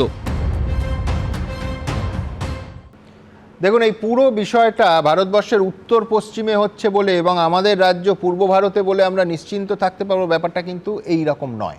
কেন? প্রথম দিন থেকে মনে করিয়ে দিচ্ছি আপনাদের, সেটা হচ্ছে বাংলাদেশের সঙ্গে আমাদের দীর্ঘ সীমান্ত, প্রায় 2200 কিলোমিটারের সীমান্ত, একটা বড় অংশ তার মধ্যে কাঁটাতার নেই, অর্থাৎ খোলা সীমান্ত। এবং হাসিনা পরবর্তী সময়ে বাংলাদেশের মৌলবাদীরা কিন্তু অত্যন্ত শক্তিশালী এবং সক্রিয়, আমাদের বললে চলবে না।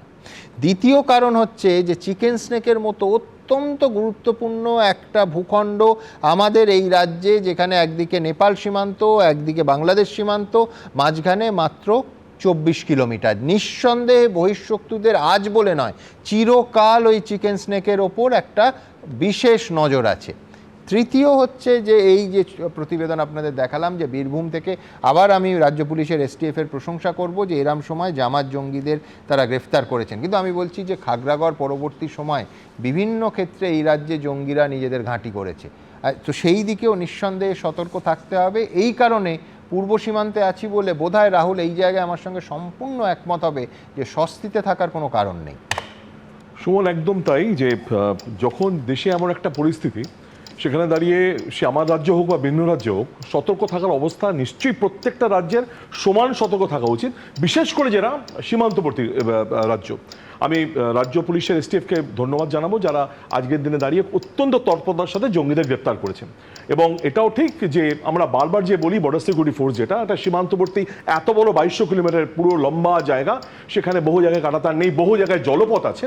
তো সেখানে দাঁড়িয়ে বিএসএফ এর ভূমিকা নিশ্চয়ই তারা পালন করছেন, এবং তার সাথে এসটিএফ যে সক্রিয়, আজকে কিন্তু এই গ্রেপ্তার থেকে একটা প্রমাণ হয়। আমি দুটো একটা কথা বলতে চাই। আজকে আমার salute to the arm forces of India. আজকে ভারতবর্ষের যে সৈন্যবাহিনী যে পারদর্শিতা দেখিয়েছে, আমার তাদের কুর্নিশ জানাই। কিন্তু একটা কথা সুমন বলি, তুমি দেখো বারবার শুধু আজকের দিনে নয়, এই যে স্ট্রাইকটা হচ্ছে এটা শুধু আজকে নয়। 1984-তে মেঘদূত হয়েছিল, 1999-তে অটল বিহারী বাজপেয়ীর নেতৃত্বে যখন কেন্দ্রের সরকার ছিল তখন কার্গিল যুদ্ধের পরে অপারেশন বিজয় হয়েছিল, উড়ির পরে আমরা সার্জিক্যাল স্ট্রাইক করেছি 2017-এ, পরবর্তীকালে পুলওয়ামার পরে আবার বালাকট স্ট্রাইক করেছি। কিন্তু এতগুলো স্ট্রাইক করার পরেও কিন্তু এই পাকিস্তান তার থেকে কোনো শিক্ষা নেয়নি। তারপরেও তুমি দেখো এই বালাকট স্ট্রাইকের পরেও প্রায় 200 বার আতঙ্কবাদীদের আক্রমণ হয়েছে ভারতবর্ষের উপরে। তার মানে এরা রক্তবীজের দল, এরা কিন্তু শিক্ষা নেওয়ার লোক নয়। আজকে তাই তুমি যখন বলছিলে না যে এরা সাধারণ মানুষকে পণবন্দি করছে, আজকে তারা ইউজ করছে নিজেদের নাগরিকদের, একদম নিজের নাগরিকদের। কেন? এটা একটা রোগ নেশন এবং একটা অসুস্থ দেশ। যদি রাষ্ট্র ব্যবস্থা অসুস্থ হয়, তাহলে ভারতবর্ষ যে ওষুধ দিচ্ছে তাদের একদম সঠিক ওষুধ দিচ্ছে, এটাই হওয়া উচিত। তুমি দেখো তারপরেও এতগুলো স্ট্রাইক করার পরেও, ভারতবর্ষ এত শিক্ষা দেওয়ার পরেও, কখনো উড়ি, কখনো কার্গিল, কখনো পাঠানকোট, কখনো অমরনাথ, কখনো পার্লামেন্ট, কখনো অক্ষরধাম, কখনো কান্দাহার। এই 1999-তে কার্গিলের পরে আবার কান্দাহার হয়েছিল, যে তুমি আজহারের কথা বলছো, এই মাসুদ আজহারকে ছেড়ে দিতে হয়েছিল। সুতরাং বারবার তারা প্রত্যাঘাত করছে। তাই আমার মনে হয় এটা আমার মনে হতে পারে যে যারা ভারতবর্ষে কাশ্মীরটা করার অর্থ হচ্ছে এখানে ধর্মীয় বিভাজন সৃষ্টি করা, ভারতবর্ষে একটা ভেদাভেদ তৈরি করা, যে আজকে অপপ্রচারের মাধ্যমে যে সমানভাবে সক্রিয় পাকিস্তান সেটা করা। কিন্তু যখন ওরা দেখতে পায় যে ভূমিকা সিং বা সোফিয়া কুরেশি দাঁড়িয়ে একসাথে একযোগে বলতে, তখন তারা বুঝতে পারে ভারতবর্ষের ঐক্য বিনষ্ট করা অত সহজ নয়, ভারতবর্ষের ঐক্য অটুট। এবং রাহুল, আমি যোগ করব তোমার সঙ্গে, সেটা হচ্ছে এই মুহূর্তে খবর পাচ্ছি যখন একদিকে ড্রোন হামলা হচ্ছে, তখন হুবহু ওই আবার নিজের দেশের নাগরিকদের পণবন্দি করছে পাকিস্তান। তার কারণ পাকিস্তানের দুটো এয়ারলাইন্স, একটা সরকারি airlines PIA Pakistan international airlines এবং ব্লু এয়ারলাইন্স, এই দুটো এয়ারলাইন্সের বিমান একেবারে ভারত সীমার খুব কাছাকাছি দিয়ে পাকিস্তানের আকাশ সীমা দিয়ে তারা চলাচল করছে। এবং ভারত মনে করছে যে মুহূর্তে ওই ড্রোন ধ্বংসের কোনো ইম্প্যাক্ট এই যাত্রীবাহী সাধারণ নাগরিকদের বহনকারী বিমানগুলোতে লাগবে, সেই মুহূর্তে ভারতকে উল্টো দিক থেকে মানবতা বিরোধী বলে প্রচার করা হবে। সেই জন্য এটা ফাঁদ পাতা হয়েছে। মারাত্মক। আমি রাহুল আবার তোমায় বাড়তি সময় দিচ্ছি। কি মারাত্মক যেটা তুমি বলছো, সেটা এই মুহূর্তে আবার 24 ঘন্টার মধ্যে দ্বিতীয়বার পাকিস্তান করছে, এবং দুটো বিমান দিয়ে। তার মানে এটা বুঝতে হবে, তুমি যেটা খুব ভালো বরাবর ইউজ করছো যে পাকিস্তান নয়, এটা জঙ্গিস্তান। তার মানে যারা জঙ্গিদের জন্ম দেয়, যারা জঙ্গিদের প্রমোট করে, যারা জঙ্গিদের পতাকা মুড়িয়ে তাদের বীরের শহীদের সম্মান দেয়, তাদের কাছে কি আশা করতে পারি আমরা? তাদের কাছে আশা করার জায়গা নেই। সেখানেও তারা কিন্তু ভয় পেয়েছে বলেই তারা আজকে এমন অবস্থায় দাঁড়িয়েছে যে তাদের নিজেদের নাগরিকদের পণবন্দি করতে হচ্ছে। তাই তাদের দেয়ালে পিঠ থেকে গেছে। আমি জানি না এখানে মেজর জেনারেল আছেন, একটা কথা বলতে পারি, যেখানে ভারতবর্ষের প্রত্যেকটা সর্বদলীয় বৈঠকে দাঁড়িয়ে প্রত্যেকটা নেত্রী, মমতা বন্দ্যোপাধ্যায় বা সবাই যেখানে পূর্ণ সমর্থন জানিয়েছেন ভারতবর্ষকে, আজকে তাই কি আমরা আশা করতে পারি না যে আমাদের মূল ভূখণ্ড, যেটা আজকে পিওকে তো আমাদের মূল ভূখণ্ড, যেখান থেকে দাঁড়িয়ে আমাদেরই প্রত্যাঘাত করছে বারবার, তো সেটা কি আজকে আমরা ছিনিয়ে নেওয়ার জায়গা আসেনি? সেটাকে আমাদের মনে হয় না এই সময়টা এসছে যে এবার আমরা ছিনিয়ে নিতে পারি? আজকে ভারতবর্ষকে ভাগ করে যখন ব্রিটিশরা পরিচয় দিয়েছিল যে উই ডিভাইড ইন্ডিয়া, আজকে ভারতবর্ষ যেন এটাই জবাব দেয় যে উই ডিভাইড পাকিস্তান। আজকে সেই সময়টা আসছে।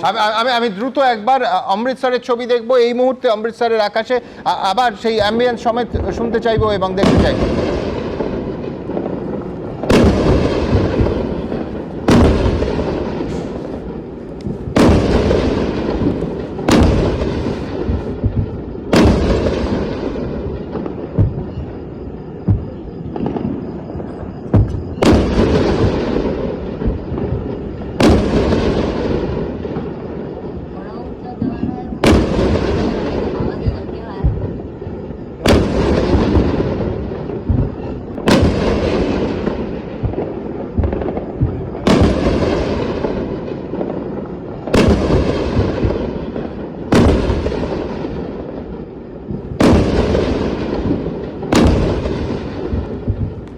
একটার পর একটা আপডেট দেবো, তার আগে দেখাবো রাহুল যে কথাটা বলছিল, আমি হঠাৎ দেখলাম এবিপি আনন্দকেই দেয়া একান্ত সাক্ষাৎকারে যে পাকিস্তান জঙ্গিদের আশ্রয় দেয়, এইটা কার্যত স্বীকার করে নিয়েছিলেন পাকিস্তানের প্রাক্তন প্রধানমন্ত্রী ইমরান খান। তিনি বলেছিলেন যে পাকিস্তানের মধ্যে 50টা জঙ্গি গোষ্ঠী আছে, একটা শেষ হলে আরেকটা তৈরি হয়ে যায়, রক্তবীজ ছাড়া। রক্তবীজটা আমার সংযোজন।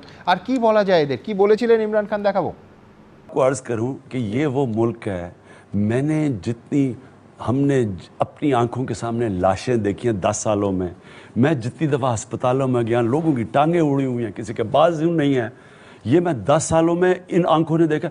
तो मुझे आप बता रहे हैं कि एक टेररिस्ट 50 पाकिस्तान के अंदर तालिबान डिफरेंट टेररिस्ट ग्रुप्स हैं 50। तो आप मुझे कह रहे हैं कि एक का नाम, मैं आपको किस किस का नाम, हर दूसरे दिन कोई, अच्छा एक को ख़त्म होता है दूसरे नाम निकला आता है। देखें पाकिस्तान जो भी आप कह रहे हैं ना, आपके मुल्क में तो कुछ हुआ ही नहीं जो हमारे हर रोज़ हो रहा है। आप तो अंदाज़ा ही नहीं, आप अखबार उठा के पाकिस्तान में देखें, इतने कराची में मर गए, इतने बलूचिस्तान में मर गए, इतने कबायली इलाके में मर गए, और फिर बड़ा धमाका होता है शहरों में। तो हमारा तो ये हर रोज़ है। तो हमारे आपसे ज़्यादा इस वक्त पाकिस्तानियों के इंटरेस्ट में है कि हम दहशतगर्दी पे काबू पाएँ। আমি জানি না এত খোলাখুলি এই কথা বলার জন্য এবং এই রকম কথা বলার জন্য এখন তার স্থান হচ্ছে সংশোধনাগারে, এবং এমন অত্যাচার হচ্ছে সেই মেডিকেল রিপোর্ট যদি তা সত্যি হয় দেখে চমকে উঠতে হয়। আমি একটার পর একটা আপডেট আপনাদের দেব। যেমন এই মুহূর্তে হেভি আর্টিলারি ফায়ার হচ্ছে এবং এক্সপ্লোশন হচ্ছে, এএনআই জানাচ্ছে সাম্বাতে। প্রথম যখন হয়েছিল আপনাদের এই অনুষ্ঠানেই জানিয়েছিলাম, সেটা ক্রমশ স্তরে স্তরে বাড়ছে। অন্যদিকে পাকিস্তানি ড্রোন ইন্টারসেপ্ট করা হয়েছে এবং গোটা রাজৌরি সেক্টর কমপ্লিট ব্ল্যাকআউটের দিকে যাচ্ছে। আমি এখান থেকে গুজরাটের কচ্ছে চলে যাব আমার সহকর্মী আবির দত্তর কাছে। আবির, ঠিক এই সময় গতকাল আমরা লাইভ ছবি দেখিয়েছিলাম, আজকে আবার সেই ড্রোন অ্যাটাক শুরু হয়েছে, আবার কমপ্লিট ব্ল্যাকআউট এবং অন্ধকারের মধ্যে, নিশ্ছিদ্র অন্ধকারে তুমি দাঁড়িয়ে আছো। কি পরিস্থিতি এই মুহূর্তে গুজরাটের কচ্ছে?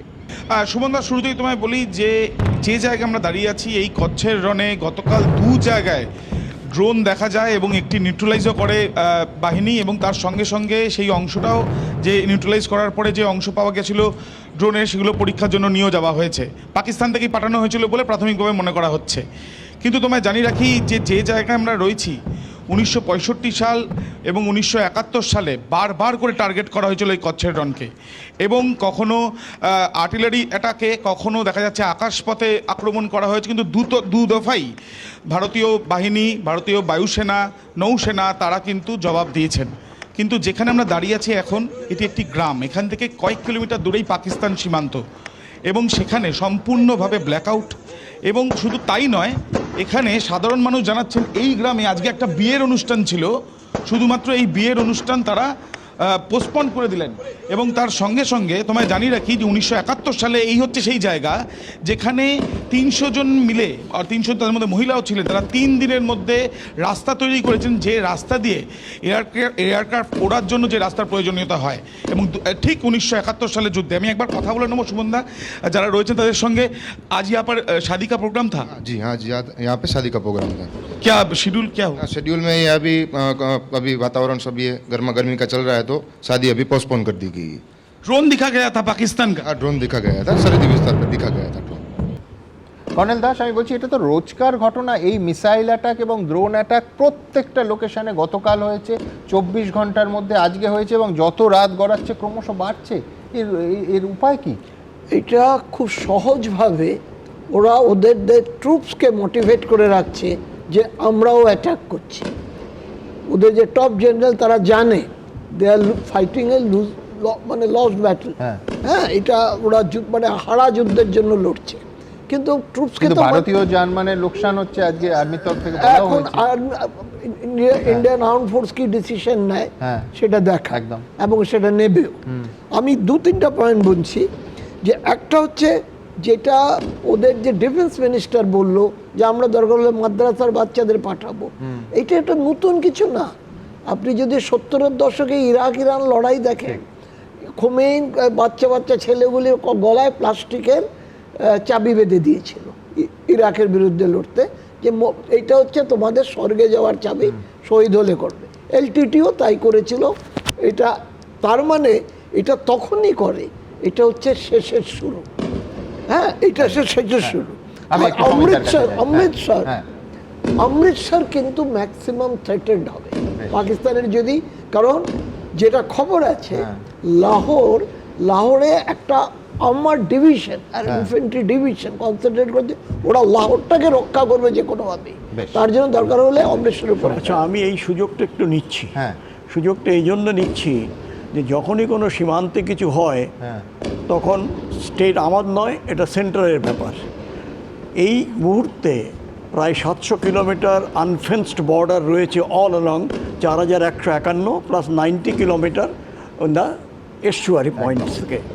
আমি বলবো যে এই সময় যখন আমরা সবাই বলছি অ্যান্ড দিস স্পেস, এইটা কিন্তু তাতে কি হচ্ছে, দেয়ার যারা বলা হচ্ছে যে ওইখানটায় কিন্তু ওরা যে কোনো মুহূর্তে এই 700 কনভিক্ট আর যে 90 জন মানে ওদের টপ গ্রেডেড এই মিলিটেন্ট অ্যান্ড আলট্রা, তাদের যে উদ্দেশ্যটা এখন হয়তো আমাদের সেদিকেও খেয়াল দিতে হবে। সমিতা, ওখানে ফেল করেছে বাংলাদেশ দিয়ে ঢুকে, ওখানে অবভিয়াসলি হয়েছে তো। এবং একটা জিনিস আমি বলি তোমাকে যে অনেক দিন ধরে এনআইএর যে ভদ্রলোক প্রথম এসেছিলেন, তা সামাও ও আমার নামটা কোথাও শুনেছে, একটা পার্টিতে জিজ্ঞেস করলো যে স্যার आप मुझे बताइए যে कहाँ पर हमको पहले जाना चाहिए, मतलब Birbhum, Murshidabad, this are the two places যেখানে তো ওখানে ওই মাদ্রাসার ইয়ে নিয়ে সেখানে ব্রিডিং হচ্ছে, দ্য টেররিস্টের ব্রিডিং। সুতরাং আমরা খালি যে ট্রাইবে আমরা মারছি কিংবা আমরা নিঃসন্দেহে দেশ এবং রাজ্যের সরকারের এই দিকে তারা নজর দেবে, এই আশা আমরা করতে পারি। এইখান থেকে আমি পরে, যেহেতু বারবার আমি বলছি যে সোশ্যাল মিডিয়া দয়া করে চেক না করে বিশ্বাস করবেন না, বিশ্বনাথ চক্রবর্তী বারবার যে অংশটায় জোর দিতে চাইছে, আজকে ভারত সরকারের তরফ থেকে এই পাকিস্তানের বিভিন্ন সোশ্যাল মিডিয়া অ্যাকাউন্ট এবং হ্যান্ডেল থেকে যে লাগাতার মিথ্যে প্রচার অপপ্রচার চলছে, তার বিরুদ্ধে, ফেক নিউজের বিরুদ্ধে কার্যত যুদ্ধ ঘোষণা করেছে ভারতবর্ষ। অর্থাৎ এই যুদ্ধের পাশাপাশি এই সোশ্যাল মিডিয়ার যুদ্ধ যথেষ্ট গুরুত্ব দিয়ে ভারত করছে এবং প্রেস ইনফরমেশন ব্যুরোর তরফে একটার পর একটা মিথ্যা প্রচারের বেলুন ফাটিয়ে দেওয়া হয়েছে। দেখুন, না আকাশ না মাটি, ভারতের সঙ্গে কোথাও পেরে উঠছে না পাকিস্তান, বরং বারবার মুখ থুবড়ে পড়ছে। তাদের ড্রোন হামলার চেষ্টা ব্যর্থ করে দিয়েছে ভারতের এয়ার ডিফেন্স সিস্টেম। ভারতে জঙ্গি ঢোকানোর চেষ্টা করলে তাদেরও নিকেশ করেছে বিএসএফ। শেষমেশ নিজেদের লজ্জা ঢাকতে সোশ্যাল মিডিয়ায় ভুয়ো তথ্য ছড়াতে শুরু করেছে পাকিস্তান। তবে তারও পর্দাফাঁস করে পাকিস্তানের মুখোশ খুলে দিয়েছে আমাদের প্রেস ইনফরমেশন ব্যুরো। সোশ্যাল মিডিয়ায় ভাইরাল এই ভিডিওতে দাবি করা হচ্ছিল এটা নাকি জলন্ধরে পাকিস্তানের ড্রোন অ্যাটাকের ছবি। मिसाइल लगा है, अरे ड्रोन वाला है, ड्रोन मिसाइल है, ड्रोन मिसाइल सिटी कॉलेज के पास में ड्रोन मिसाइल है, ड्रोन मिसाइल है, ड्रोन। কিন্তু পিআইবি তথ্য যাচাই করে ফাঁস করে দিয়েছে এই ভিডিওর সঙ্গে ভারত পাকিস্তান সংঘাতের কোনো সম্পর্কই নেই। আরেকটি ভিডিও ভাইরাল করে দাবি করা হচ্ছে পাকিস্তানি সেনারা নাকি ভারতের একটি ঘাঁটি ধ্বংস করেছে, এটা তার ভিডিও।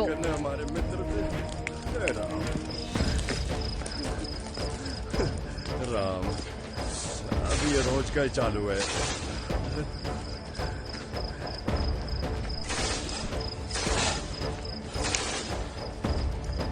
কিন্তু পিআইবি এই মিথ্যের পর্দাফাঁস করে জানিয়েছে ভারতীয় সেনায় কুড়ি রাজ ব্যাটালিয়ন নামে কোনো ঘাঁটি বা ইউনিট নেই।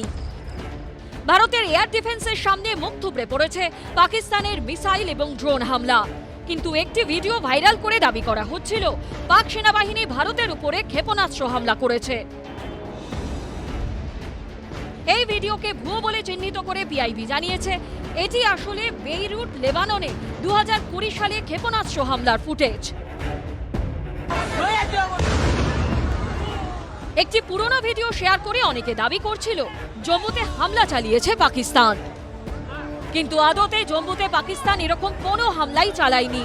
পিআইবি এই মিথ্যের মুখোশ খুলে দিয়ে জানিয়েছে এটা আদতে ঢাকার ফেব্রুয়ারি মাসের ছবি। পাকিস্তানের যে কোনো অসাধু চেষ্টার বিরুদ্ধে ভারত, সেটা সীমান্তে লড়াই হোক বা সোশ্যাল মিডিয়ায় মিথ্যে তথ্য ছড়ানোর চেষ্টা, সব রুখে দেবে ভারত। এবিপি আনন্দ। ভারত জঙ্গি ঘাঁটি গুড়িয়ে দিলেও পাকিস্তান আছে পাকিস্তানি। তারা এখন প্রকাশ্যে জঙ্গিদের পাশে, দেখালাম এই অনুষ্ঠানে আপনাদের। অন্ধকারে ড্রোন পাঠাতে গিয়ে প্রতিদিন তারা যোগ্য জবাব পাচ্ছে। এভাবে যতবার তারা ভারতের ওপর হামলা চালাবে আমরা আশা করব ততবারই তাদের দ্বিগুণ রক্তক্ষরণ হবে এবং শেষ পর্যন্ত এই হানাদারদেরই হাত জোড় করে বলতে হবে, কেস দেবেন না প্লিজ, কেস দেবেন না প্লিজ।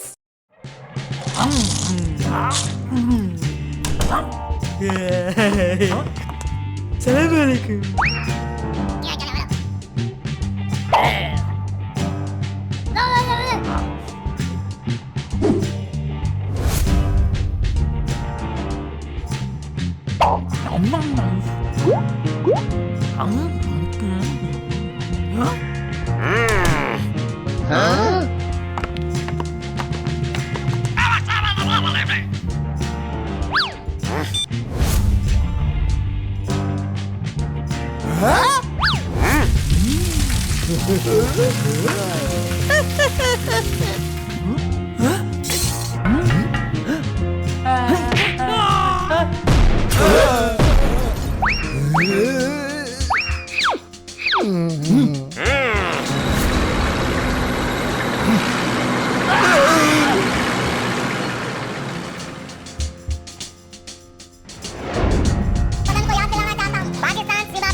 কেস দেবেন না প্লিজ।